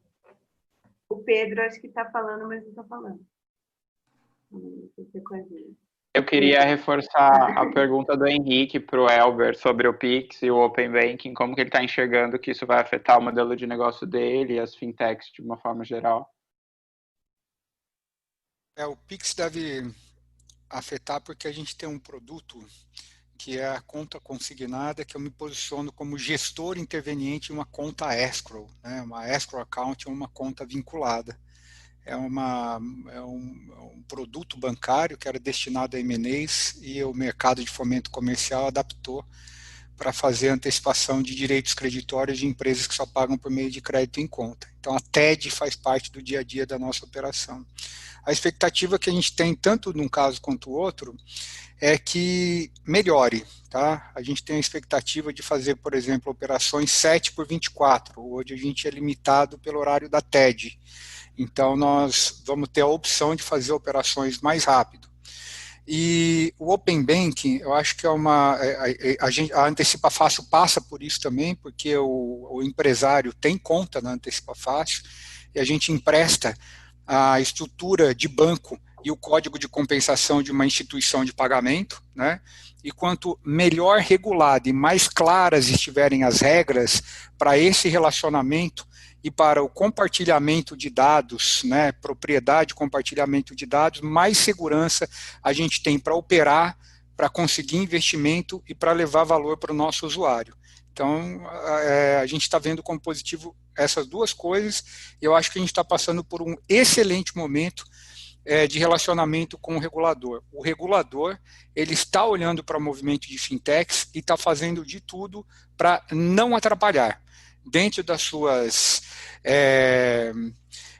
muitas atribuições e travas, amarras, né? Amarras que ele tem como sendo regulador da economia, mas eu acho que ele está fazendo o possível para tentar fazer com que as fintechs possam horizontalizar um pouquinho o spread bancário. É um movimento interessante que está acontecendo. Obrigado. Perdão, Pedro. Henrique Rocha, você queria fazer duas perguntas, né? Eu caí aqui uma hora e eu perdi a primeira pergunta, que era relacionada a Smart Money. Eu me lembro de você ter colocado isso. E tem uma segunda aqui, se você já quiser fazer ambas, fique à vontade. Na verdade, a primeira pergunta eu já fiz. A segunda o Pedro já complementou. Tá certo, E só nessa mesma linha de raciocínio, acho que com o Pix, quem tem que se preocupar, de fato já estão se preocupando, são as empresas que fazem os ATMs e as máquinas de cartão, porque isso aí sumiu, né? Ou deve sumir. Por outro lado, no Open Banking, está surgindo uma série de oportunidades para novas fintechs que, por exemplo, concentram a gestão de informações de um empresário, de alguém que tenha várias contas bancárias. Hoje você tem que entrar em cada um desses bancos, né? Se eu tiver um aplicativo que, através desse único aplicativo, eu tenho acesso a todas as informações de todos os bancos ao mesmo tempo, podendo fazer, inclusive, compartilhamento e transações entre esses bancos na modalidade Pix 24/7, isso vai ser sensacional e eu já vejo como uma grande oportunidade das fintechs aí para a criação de novas plataformas a respeito disso. Com relação ao que diz respeito o consenso geral dos empreendedores é que, na maioria das vezes, o advogado ele está do lado da aceleradora, portanto, a startup em si ela não tem, desde o primeiro momento, condições de bancar um advogado, mas ela precisa de um auxílio jurídico. E ao utilizar do auxílio jurídico da aceleradora, pelo menos pareceu unânime, ele fica muito mais refém de um advogado que atua por uma aceleradora do que tem um parceiro para si mesmo, enquanto empreendedor. E nessa condição,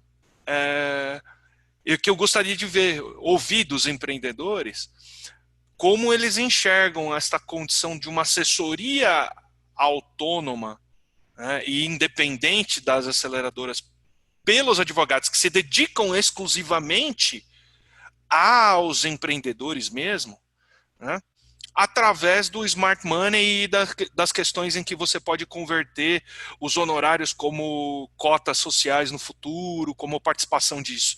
Porque na medida em que se busca o advogado não como um causador de problemas do quanto pior, melhor, como diz o Elber, mas como um parceiro de estratégia que esteja ombro a ombro, e pensando a advocacia não como uma prestação de serviço de auxílio à justiça, mas como negócio, como é que ficaria como é que eles enxergam o posicionamento de advogado como empresário realmente e parceiro estratégico, ao invés de um mero causador de problemas?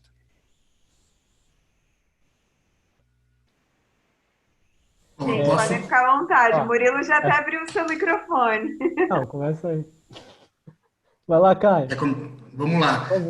Eu acho que eu posso falar um pouco a primeira experiência que eu tive na primeira e na segunda startup. Aliás, na segunda startup, que foi a que durou mais tempo, foi totalmente no sentido de advogado que a empresa era mais familiar, que tinha muitos investidores anjos e tudo mais. Então, sempre tem essa questão do advogado do sócio tal e não sei o que tal. Então, sempre foi doloroso. Dessa vez, da empresa nova, da Just for You, a gente fez um pouco diferente. Apesar da empresa começar com um capital um pouco maior, ainda o capital dentro de startups ele é muito escasso. Ele tem que ser recolocado principalmente para gerar valor rápido, para testar rápido, para crescer rápido. Então, todo o capital ali, ele realmente tem que ser bem relocado. E a gente fez, sim, um modelo de sucesso. Né? Então, a gente acordou com realmente, né, um escritório alternativo, não foi do fundo, não teve nenhum parceiro, e realmente as coisas foram acontecendo, e conforme a empresa foi crescendo, esse parceiro foi crescendo junto. Então, fez muito sentido para nós, e eu tenho certeza que também fez sentido para o nosso parceiro, né? E depois, quando a gente chegou na nossa primeira due diligence, e nas auditorias contábeis e fiscais, esse parceiro foi totalmente chave para a gente fechar esse negócio, né? E fazer um bom contrato. É lógico que tem as questões de que os investidores, como o pessoal falou, no Brasil se protege, tem sim um risco, né, do empreendedor, tem sim esse risco da falência, isso daí é uma prática comum no Brasil, mas dentro do cenário brasileiro nos auxiliou a fechar um ótimo contrato no Brasil. Né? Então, eu acho que faz sentido sim, Henrique, essa questão de você conversar, tem espaço, eu acho que os advogados... tem um pessoal que já está enxergando dessa forma, né, de realmente arriscar junto com a startup. Eu nunca, se posso complementar, acho que eu nunca tive uma experiência como essa do Caio. A gente montou uma área jurídica interna nossa aqui, já depois da empresa com uma certa estrutura maior, e o time é muito bom, assim, realmente ajuda bastante. As experiências que eu tive com Smart Money no geral, não estou falando um Smart Money para advocacia, foram questões de que na teoria funcionariam muito bem, na prática não muito. Né? Mas eu acho que o Caio colocou aí uma boa experiência, que acho que é muito do desenho que é feito. E não necessariamente, olhando para uma empresa que está começando, não necessariamente a recompensa pode ser equity, né? Você pode ter algum tipo de diferimento financeiro ao longo do tempo, que você receba mais, muito mais, se a empresa for dando certo, e não no curto prazo. Porque acho que, pelo menos na minha experiência, no começo, acho que você tem a questão jurídica, você tem alguns pontos cruciais, onde é extremamente importante você ter um bom profissional do seu lado, e em vários momentos que você não tem a necessidade daquele profissional. Né? Então, por exemplo, na abertura, num contrato que seja com uma aceleradora, com um investidor, se o seu negócio for um negócio muito regulamentado, aí acho que é mais constante. Mas, pelo menos na minha experiência, eu vi assim, tem alguns momentos específicos, até que você começa a ter, até que o empreendimento começa a ter algum porte, que o trabalho jurídico fica constante. Então, por exemplo, todo dia a gente tem termo para assinar, todo dia a gente tem contrato para ser revisado, todo dia a gente tem algum tipo de operação que precisa ser revisado pelo nosso jurídico para ver se a gente não está fazendo alguma besteira, coisa desse tipo, né? Mas no começo era uma coisa, acho que muito mais pontual. Agora, eu acho que faz muito sentido a questão dos advogados darem um suporte para as empresas. Eu não sei se o resultado é como equity ou pagando de verdade ali, pagando em dinheiro, né? Mas acho que faz todo sentido. E até a experiência que eu tenho, assim, a gente teve alguma dessas experiências de advogados carnívoros ali, sanguinários, né? Principalmente quando a gente era menos experiente. Mas hoje em dia as minhas experiências são muito mais no sentido de viabilizar o negócio, né? Então acho que os advogados eles dão para a gente uma visão, uma confiança extra do que pode ser feito ou não. Então a gente sempre passa para o jurídico. Eu acho que às vezes a gente passa até demais, mas é ótimo. O pessoal nunca reclama, ajudam bastante aí. Qualquer tipo de modelo de negócio que a gente queira fazer, qualquer movimento que a gente vai fazer, a gente envolve o nosso pessoal do jurídico também, tá? Mas acho que é isso. Se nunca tive uma experiência dessa, acho que a rigor é interessante. O modelo acho que pode ser variado. Oi, eu queria também dizer, acho que essa é interessante mesmo, essa parte do advogado participar ou ter uma chance de crescer junto com a empresa. A gente já tivemos experiências assim com advogados e os dois, né, uma teve que nos abandonar por um motivo pessoal e a gente continuou com outros. Dois tiveram muito assim, já com esse perfil de entender a situação e caminhando e pensando que a gente vai crescer e depois eles continuarão com a gente. Mas uma outra coisa que eu achei interessante, eu não sei, na verdade a gente nunca entrou e nunca vivenciou isso, mas como eu disse que a gente tem a dificuldade da estrutura, né? Então a gente tem dificuldade de ter o local para fazer os testes e tudo. E aí a gente vê várias incubadoras saindo, então chamando, chamada, abre incubadora na Unicamp, abre não sei, em vários lugares. Só que o que eles oferecem para a gente, por exemplo, é uma sala com uma mesa. Então, assim, a gente não tem a estrutura já de... A gente vai ter que alugar de todo jeito um outro lugar para fazer os testes. Então, assim, não fica vantajoso.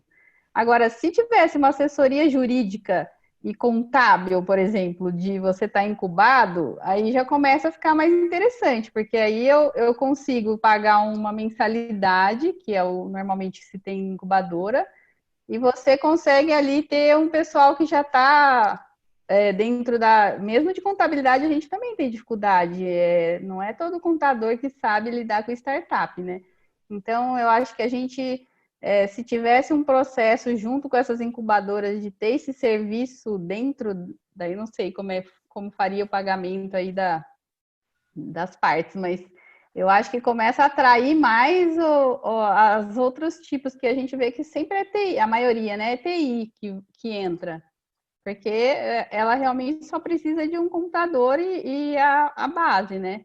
E a gente vê muita gente que se desanima de começar porque não tem nada, nem estrutura. Então, eu acredito que é uma forma de atrair mais empresas para as incubadoras também. Não sei como é que é. Muito bom. Alguém mais quer pontuar alguma questão nessa pergunta? Bom, então vou dar a palavra aqui para a Kátia, né, Kátia? Você queria fazer aqui... Acho que uma das perguntas que é da troca de serviços já passeamos um pouco, né? Mas fica à vontade. Sim. Não, na verdade a pergunta já foi respondida, ela meio que está em sintonia com o que o Henrique perguntou, né? Porque hoje a gente sabe que muitas vezes não tem recurso para investir no que não seja o produto principal da startup. Então, a troca de serviços que vocês mencionaram, que muitas vezes vocês trocam com outras startups, que vocês trocam com outros fornecedores de algum produto ou de alguma tecnologia que vocês precisam, muitas vezes com a área jurídica ela acaba não acontecendo, né? Porque a gente também tem algumas restrições na prestação do nosso serviço. E o que eu queria perguntar nesse sentido era o que vocês imaginavam de trocas da nossa, por exemplo, da nossa parte como advogados e com vocês, né? Nós oferecemos assessoria, a prestação de serviço, e vocês ofereceriam em troca o serviço, qual, né? A cotas na participação da startup, enfim, mas já foi respondido. E a gente vê que tem um distanciamento muito grande ainda, acho que até o objetivo da nossa comissão também é tentar fazer essa aproximação, né?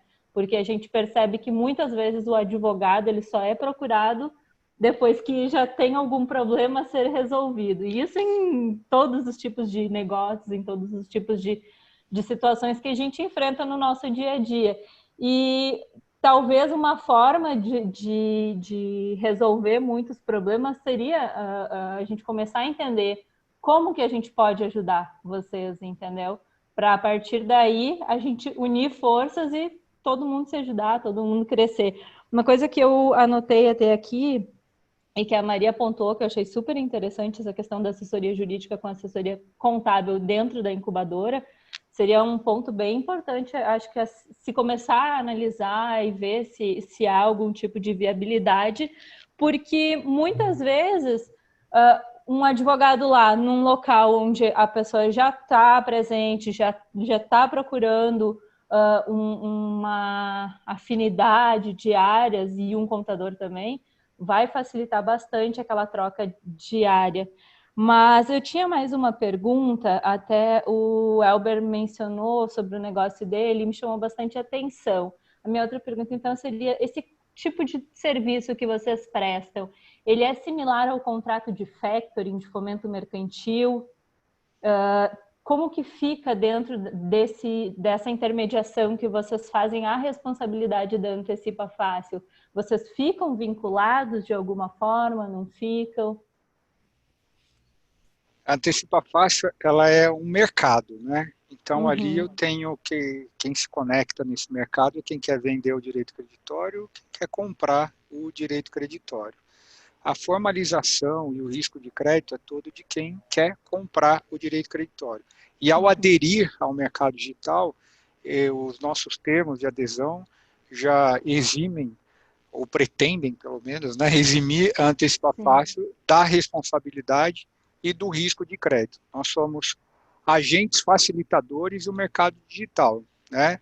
Então, o agente financeiro, ele tem os seus contratos de cessão de direito creditório, o cedente da operação, né, o tomador do crédito, ele tem co-obrigação nesse contrato de fomento, ele tem direito de regresso, né?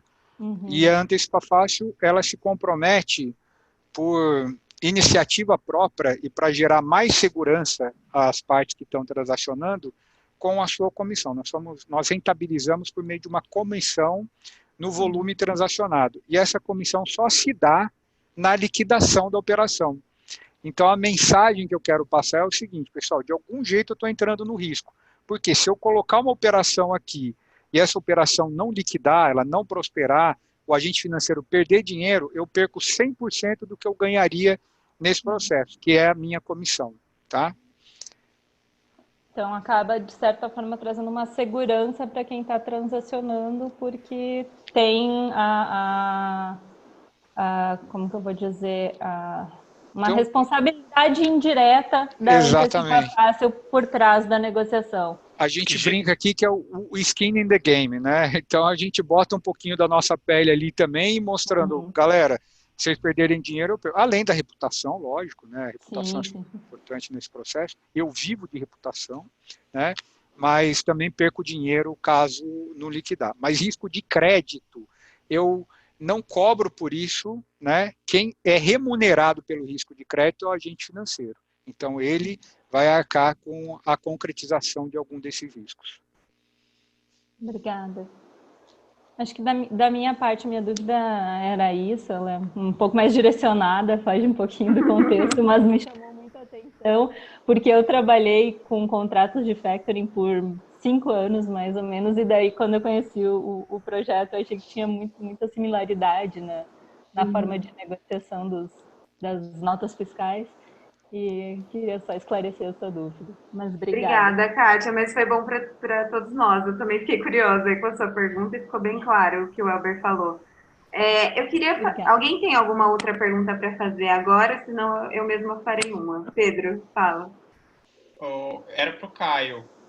Caio, eu trabalhei bastante com regulatório já e você me disse que você estruturou sua empresa em Vinhedo. Eu não sei se eu estou enganado, se eu estou confundindo Vinhedo com Valinhos, mas parece que lá é uma das cidades que tem a vigilância local mais rigorosa que existe. Tem essa informação procede? Se sim, qual foi o motivo de você ter decidido optar por colocar a sua planta lá? Legal. Valinhos, eu não diria rigorosa, eu diria tendenciosa, né? Foi pelo menos Estão me ouvindo? Estão me ouvindo? Sim. Para mim tá travando, tá tudo bem? Legal. A gente teve a experiência, sim, em Valinhos. Lá a gente ficou mais de um ano pagando aluguel por mensalidade de mais de 15 mil reais, 20 mil reais por mês.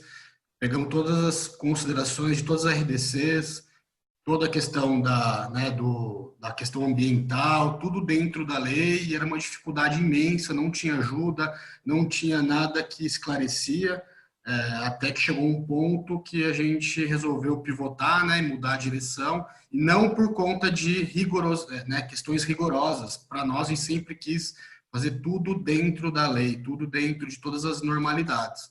O que para nós nunca fez sentido é toda a demora e toda a dificuldade, E a gente vendo outras empresas sendo abertas em menor tempo por outros motivos que não vem a questão eu questionar, acho que aqui, nessa discussão. E por esse motivo a gente entendeu que a gente precisava de realmente fiscais e pessoas que estavam ali na máquina pública que queriam ver a geração de empregos de forma transparente, que queriam entender a inovação, que queriam fazer a coisa acontecer tudo dentro da normalidade, dentro da transparência, mas sem criar dificuldades. Então, foi por isso que a gente fez esse movimento. Para você ter uma ideia, em Vinhedo a gente conseguiu fazer isso em 3 meses. Lá a gente ficou mais de mais de um ano, tentando fazer da forma correta e não conseguimos resultado. Então, não sei se eu consegui esclarecer, mas foi mais ou menos isso o movimento. Não, esclareceu, porque eu já tive uma experiência um pouco ruim com Valinhos, mas aí você falou que, eu não lembrava se você tinha falado Valinhos ou Vinhedo, e eu fiquei com isso na cabeça e quis esclarecer. Obrigado, cara. Por nada. Bom, pessoal, então eu queria... Marcela, posso fazer uma pergunta? Claro, por gentileza. Eu tô lembrando aqui que acho que o Murilo falou que ele já estava se adequando à LGPD, a Lei Geral de Proteção de Dados, até por conta da GDPR, que a situação em Portugal, se não me engano. Eu queria saber do Caio e do Elber e da Maria Cristina se já estão se adequando à Lei Geral de Proteção de Dados, que era para agosto, foi para maio, voltou para agosto, e agora eu já não sei mais para quando vai ser. Já nem sei mais. A gente não pode afirmar nada. Se, por um acaso, vocês já estão se adequando a essa Lei Geral de Proteção de Dados aí nas empresas de vocês. Ou se é uma coisa que, não, vou deixar um pouquinho mais para frente, até porque não tem, como a lei ainda não está em vigor. Como que está essa situação para vocês aí? Pessoal, vocês não contem para ninguém o que eu vou contar agora, tá? Não, morre aqui. Morre aqui. Segredo de justiça, né? Mas o que você vai falar é o que todas as empresas estão falando, e por isso que eu estou perguntando até para... Certo. Não, é que aconteceu o seguinte, a Antecipa Fácil foi selecionada lá pelo Banco Central para o Laboratório de Inovação Financeira e Tecnológica. Putz, isso é um paper que eu escrevi lá no Banco Central, um negócio lindo. E aí eu tinha uma palestrinha para fazer de 10 minutos lá, na presença do presidente do Banco Central, depois teve um painel e tudo mais. Eu estava com tudo na ponta da língua, naquele ânimo e tal. Aí me vem o diretor do Banco Central e me pergunta sobre LGPD. Caramba, meu único negócio que eu não entendo patavinas, cara, o que eu faço agora, né? aí eu tive que usar os recursos de político. E aí eu falei o que eu vou responder para você aqui agora. Nosso jurídico está analisando, né? Nosso departamento jurídico está analisando. Ponto. Não falo mais nada. Mas já está saindo da frente, porque as empresas elas ainda nem sabem o que é LGPD na maioria das vezes, né? Então, por isso eu não sei. Eu falei lei de proteção de dados. Nem fui atrás ainda. A gente está ajudando nossos parceiros, porque conforme as empresas começam a pedir, então, política de segurança, treinamento, temos com os colaboradores, isso aí a gente já está dando treinamento para os parceiros para ajudar eles aí a se adequar, se não impacta nosso negócio. Mas tem que ser rápido. É que também, né, Murilo, você com um pezinho lá na União Europeia também foi meio que obrigado a abrir, né? Assim, não só por questões éticas, né, de vocês que já batia com isso antes, né? Mas assim, o espelho de lá ajudou por a gente olhar os erros que eles tiveram.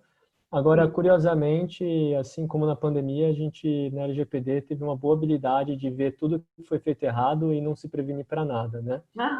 Então, a gente está cometendo os mesmos erros da Europa. Os Estados Unidos não tem uma legislação dessa no mesmo molde, mas eles gastaram muito dinheiro porque as empresas americanas têm que se adaptar à Europa também. E daí eu não me lembro os números agora, mas eles gastaram bastante dinheiro tanto para cima quanto para baixo, né?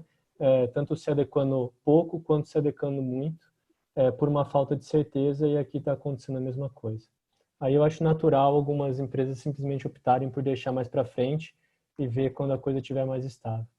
Nesse caso, o próprio Estados Unidos não é considerado uma fonte confiável para a própria União Europeia, né? Exatamente, né? As empresas americanas gastaram muito dinheiro, mas para adequar as operações europeias delas, né? Não por uma legislação americana. Murilo, só para... Perdão. Não, desculpa. Não, Caio, pode falar. Pode falar que eu ia reproduzir aqui uma pergunta do Lucas. Pode falar. Não, legal. Vou falar só do nosso caso. A gente é uma empresa que, como é recente, né? A gente tem 2 anos aí de operação e a gente nasceu digitalmente. Então, a gente já nasceu no projeto a LGPD dentro do escopo. Como a gente trabalha com inteligência artificial, a gente é movido a dados o tempo inteiro. Então, a gente se preocupou, já tem esse desenho. Mas, claro, como as coisas ficaram mais devagar, muita incerteza, a gente também não colocou muita energia nisso, mas a gente já projetou, né? Então, isso que a gente levou em consideração da LGPD. Perfeito. O Lucas perguntou, Murilo, aproveitando aqui a sua fala, se você teve... Eu não sei se você está atuando para os Estados Unidos, A gente está na Europa, não está nos Estados Unidos. Nos Estados Unidos não, né? Não, a RIPA, eu acho que a vez que eu estudei já faz muito tempo, a gente usou ela quando não existia nada na Europa e nos Estados Unidos, para ter algum framework de como tratar dados, etc. De atuação, né? Hoje em dia não é algo que a gente olha muito. Tá, legal. Eu queria perguntar para os empresários de um modo geral, o Murilo falou uma coisa no início da live sobre uma questão de ter mais o aporte mesmo de valores de family and friends, assim. Então, eu queria saber se a história de vocês, considerando que são de diferentes ramos, né, se foi realmente assim. Acho que o Caio não, né, o Caio acho que comentou que já teve algum aporte inicial, não sei se estou enganada, mas enfim, queria saber da parte de investimentos, como que foi esse início aí para vocês?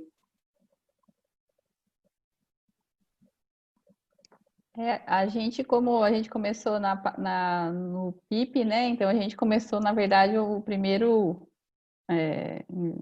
dinheiro para começar a empresa foi o PIP e o próprio nosso dinheiro, nosso capital, né?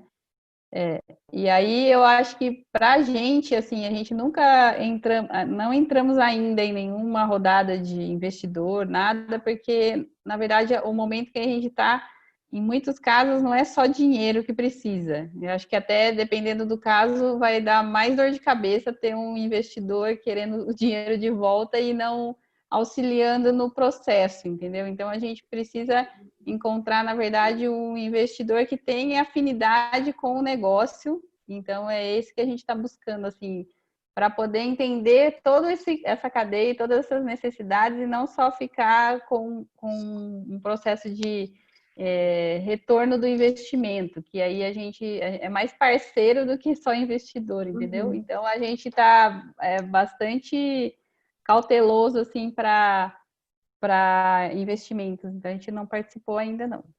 Legal. Alguém mais quer pontuar alguma coisa sobre essa parte?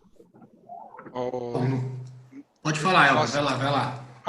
Opa, não, beleza. A gente, quando começou a escrever a primeira linha de código, já tínhamos acabado com toda a nossa grana em validação. A gente passou muito tempo validando e era necessário, mercado financeiro, a gente não conhecia as entidades, a gente passou quase 2 anos validando e isso acabou com a grana que a gente mal tinha. E aí, quando a gente precisou imediatamente de vender o PowerPoint para começar o business, senão a gente não teria condições de começar. E aí, na mesa do restaurante, 2 amigos meus de pós-graduação deram 50 mil reais cada um. E a gente começou a antecipar fácil. Agora a gente está rodando, a gente já está entrando agora, aliás, terminamos na semana retrasada, nossa terceira rodada de investimento, né? E eu acredito que a gente foi mais sorte que juízo, talvez, né? A gente tenha encontrado boas pessoas, inclusive bons advogados no caminho ali, que evitou que a gente fizesse barbaridades muito grandes, com todo o nosso desconhecimento, né? A gente não sabia como que seria a modalidade do investimento, não sabia que tinha um contrato de mútuo conversível, a gente ficava se perguntando como é que o contrato se pagava depois no contrato social, enfim, perguntas muito leigas mesmo, a gente estava muito desorientado, mas fomos conversando com pessoas ali, cá e lá, e chegamos num ponto que não trouxe prejuízos para o nosso negócio. Agora, eu sinto o seguinte, nossos primeiros investidores têm um amor muito grande pelo negócio. Isso é bom e é ruim um pouquinho, porque tem outros investidores que chegam com mais capital, mais estratégicos, e eles exigem que o cap table esteja mais na mão ou deles mesmos ou dos fundadores. E aí a gente tem um pouco de dificuldade para limpar, né, o cap table e fazer o negócio continuar crescendo com o capital que a gente precisa. Então, se tem uma coisa que a gente fez lá atrás que a gente não conseguiu prever, que eu faria diferente, e, por favor, orientem os seus clientes de startup, é o seguinte, quando estiver fazendo o contrato de entrada, já pensar numa cláusula de saída remunerando o investidor. Isso seria tão importante para nós agora. Não quero lesar ninguém, de jeito nenhum. Quero remunerar bem o capital.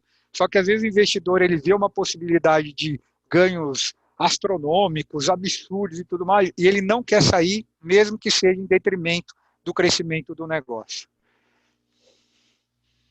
Perfeito, Elber. Essa colocação é uma das mais que a gente mais encontra aí na prática, e acho que o Murilo também comentou no começo da fala dele que no começo você acaba começando as coisas a se incomodar, mas depois fica muito oneroso, enfim, né? Essa não é uma experiência comum mesmo.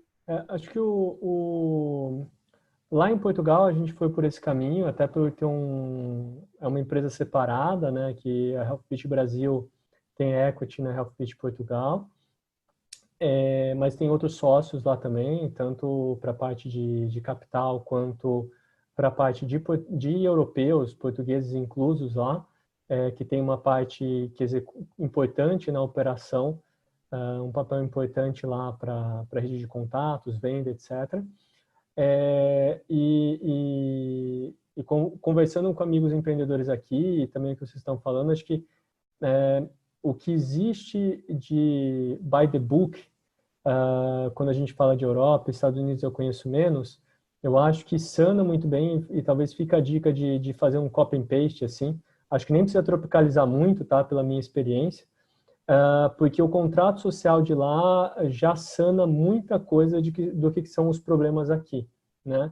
Então, assim, a gente teve alguns problemas societários, especificamente com um grupo de investidores europeus, não investidores, desculpa, que é sócios operacionais europeus que por razões N não colocaram tanto esforço quanto a gente gostaria, mas a gente conseguiu usar as próprias cláusulas do contrato de diluição de capital para favorecer a empresa e verificar quem que estava a fim de fazer o negócio funcionar ou não, e quem queria aumentou o capital e esses sócios operacionais que já não estavam se importando muito com a nossa execução ficaram bastante diluídos e agora a gente está num processo de compra propriamente dito, né? E daí tem todas as cláusulas para isso e tudo mais, que é bem o que o Albert falou, só corroborando aí, que ajuda bastante mesmo.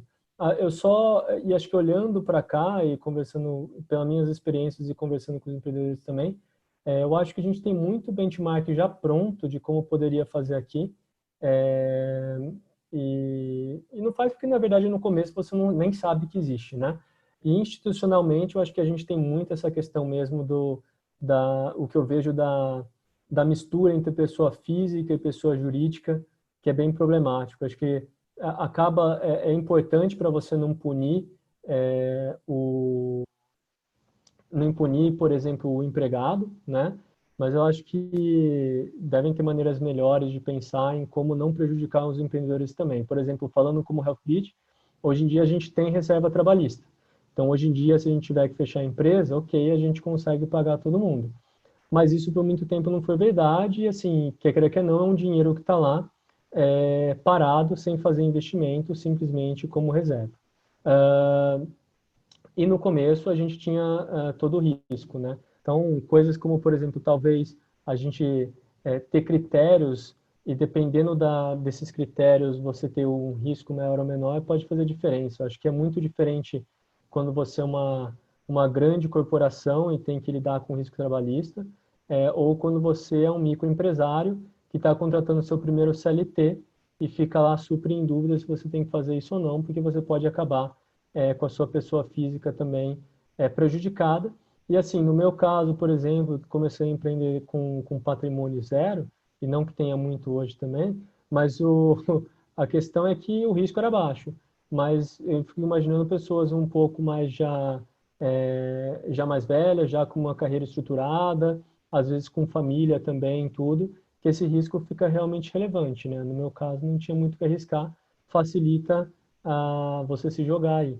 Mas imagino que isso deve ser especialmente ruim para outros casos mais estruturados já.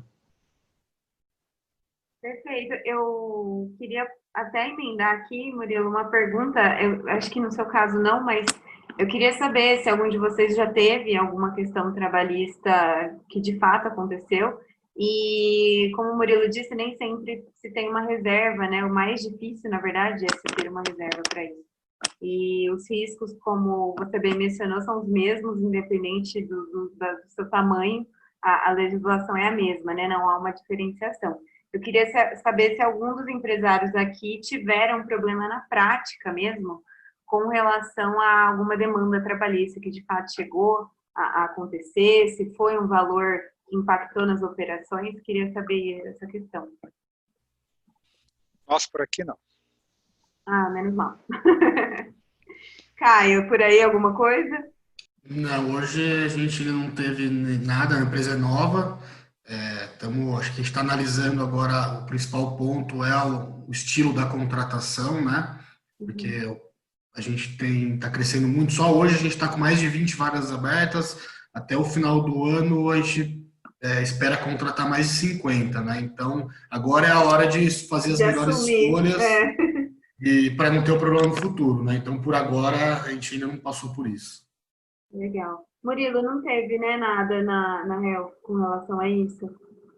Não, a gente fica mais preocupado mesmo eu acho que desde que você siga as regras, tudo, né? Você tem os ônus, mas beleza. Agora, a gente fica mais preocupado mesmo num cenário de crise, num cenário de falência. É claro que a gente não espera uma coisa dessa, mas eu, pessoalmente, fico muito preocupado de se algo acontecer, como é que você vai pagar as multas de FGTS, todas essas É, coisas. e Acho que fora é que mais um cenário catastrófico aí. Não, e assim, eu acho que um ponto que vocês falaram é que não há, de fato, uma legislação adequada, né, para os riscos que se corre, assim, que seja possível, né, ao mesmo tempo, fomentar a inovação, mas também garantir um pouco os integrantes dessas operações, né. Alguém tem alguma outra pergunta? Oi, Maria. A gente, por exemplo, não tivemos nenhum problema, mas para a gente a dificuldade é contratar. Então, qual é o momento que vale a pena contratar para já começar a assumir esse risco, né? Porque a gente sabe que tudo pode acontecer. Então, a gente fica nesse ponto também. Como contratar uma pessoa? A gente está precisando crescer e aí verificar que forma a gente poderia começar já assumindo todos os riscos, né? Então, é complicado também na decisão da contratação. Do momento, né, que você está como empresa. Isso. E justamente por isso, né, Maria? Porque você não tem respaldo nenhum, na verdade. Esse que é o problema. Então, gente, alguém mais quer fazer alguma pergunta? Senão eu vou dar uma recapitulada aqui nos pontos que eu achei interessantes e aí a gente finaliza. Bora para o final, então. Então é o seguinte, o que eu anotei aqui que eu acho que são pontos que todos os empresários comentaram e que é algo para a gente dar uma destrinchada e trazer aí outras lives, outras pessoas também para fazerem parte dessa discussão. Eu acho que, assim, foi muito importante, eu achei, assim, até não foi intencional, mas acabou que, sendo cada um de um setor, trouxeram algumas dificuldades específicas, né, de cada empresa. Então, por exemplo, a Maria tem a questão de não ter um ambiente que tenha a questão física, né, os aparelhos, o que é necessário para ela fabricar o que ela precisa. O Elber tem a questão do financeiro, que aí envolve, né, uma gama sem fim aí de problemáticas, daria para falar bastante coisa. A parte regulatória do Caio também muito complicada. A Mariana teve a questão também de estar encontrando aqui uma dificuldade, o Murilo também comentou isso, a ponto de sair do Brasil e a gente, aspas, aí, perder um grande potencial para fora. Então, o que eu anotei aqui como questões que a gente viu foi a dificuldade de ter um apoio jurídico no início, né? Porque tendo-se aí poucos recursos, é óbvio que não vai sobrar para advogado, então, de fato, a gente chega no final do negócio, porque não se tem condições de arcar com isso no início. O risco alto para o investidor acaba dificultando também o recebimento dos investimentos pelas empresas. O risco trabalhista sempre uma questão falada, eu acho que sim, e acho que todo mundo concorda comigo no ponto de deveria haver uma análise da legislação trabalhista nesse aspecto, de fazer alguma coisa que a pessoa que está se candidatando para uma vaga numa startup, ela tivesse ciência de risco X ali, e aí por isso se compartilhasse, né, o ônus, né, daquele trabalho, você vai ganhar X coisa, mas também você vai ter outras oportunidades, mas isso sem ela estar sendo enganada também, né, porque eu acho que também a proteção trabalhista toda que a gente tem é porque há uma exploração muito absurda, e já teve, né, muito mais em outros momentos, só que eu acho que esse conceito ele precisa ser alterado, né, ainda há muita exploração de algumas pessoas em certos ramos, em outros não, é uma coisa de fato diferente, é uma relação diferente. Então, acho que a legislação não está acompanhando, por óbvio, as alterações aí da nossa vida. Uma outra questão também, né, a parte de impostos, não há uma diferenciação, né, quanto a isso, então vocês também sofrem nessa parte, isso também é uma coisa que talvez atravanca o início ou impede o início de ideias que muitas pessoas já tenham tido e não foram à frente por conta disso. Eu acho que a parte, o Henrique Rocha já fez, se não me engano, uma palestra para a gente, Henrique, sobre registro, né, de patentes, a parte de propriedade intelectual, é algo totalmente lento, não tem condições de você depender de uma coisa dessas para conseguir inovar. Então, é outra questão que a gente está muito atrás do que acontece na realidade, a necessidade que você tem das coisas andarem. E, mais uma vez, a gente tem recursos tecnológicos para acelerar certos processos. E Eu acho que a parte de uma questão que a Maria trouxe, que a Kátia também comentou, é essa questão das aceleradoras, incubadoras, às vezes poderem mudar a sua forma de oferecer o apoio, trazendo mais condições mesmo, né, para esse ambiente. Mas, lógico, tudo teria que ter um apoio, teria que ter um interesse. Eu acho que público também por trás de tudo isso, né, e a gente encontra várias problemáticas. Então, eu vi essas questões aqui, foram as minhas anotações, e deixo aberto para vocês pontuarem o que entenderem aí. Alguém quer fazer alguma pontuação?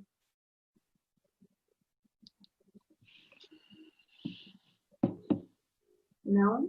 Pedro, quer fazer alguma pontuação final? Vai encerrar.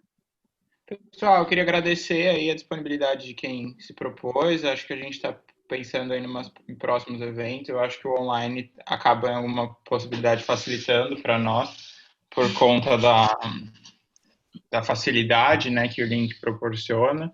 Eu acho que num segundo momento aí a gente pretende avançar para mais pessoas, não os empresários propriamente ditos, mas mentores e pessoas que podem contribuir. Agradeço aos empresários que se disponibilizaram aí em contar a sua história, e acho que é algo que a gente pretende fazer no próximo encontro, daqui a um tempo, e vamos tentar fazer acontecer aí algumas coisas muito boas histórias.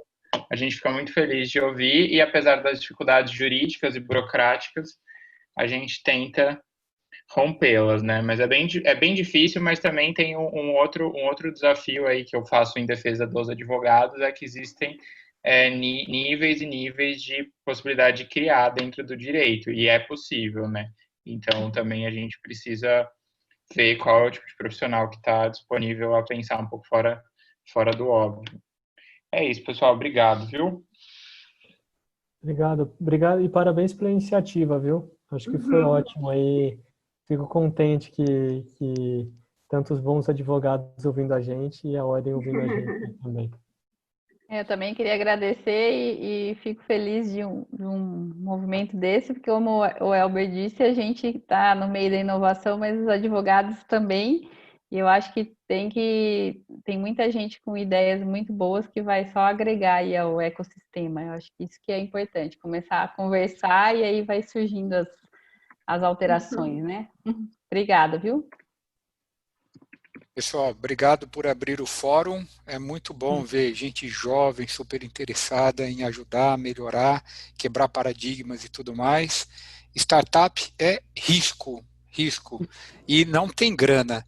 Então, se vocês quiserem correr o risco de uma startup e virar o advogado de uma baita empresa no futuro, eu acho que tem ótimas oportunidades. E sobre um monte de ineficiência que a gente falou aqui, que tem muitas, nossa, e faltou ainda mais uma noite inteira de ineficiência para a gente falar, é legal assim, essas ineficiências sempre trazem consigo excelentes oportunidades da gente melhorar, ganhar dinheiro e gerar valor. Obrigado aí pelo convite, tá bom, gente? Obrigado também pelo papo. Que precisar de mim para contribuir para esse ecossistema aqui na região, eu estou sempre à disposição. Parabéns novamente. Um abraço e boa noite para todo mundo. Gente, agradeço de novo, como o Pedro, agradeço a vocês por terem dado minutos preciosos da noite de vocês, da família de vocês para a gente. Obrigada a todo mundo que assistiu, que veio aqui buscar conhecimento. E a gente vai dar continuidade aos eventos e a gente quer, de fato, não só ficar fazendo live, não só ficar escutando, a gente quer, de fato, colocar em prática coisas para fazer acontecer, para mudar um pouco esse ambiente e fazer com que a inovação fique aqui dentro, não vá para fora, e que a gente possa se beneficiar das grandes cabeças que a gente tem aqui. É isso que eu espero nesse momento de grandes desafios. Então, obrigada a todo mundo e uma boa noite a todos. Obrigada, gente.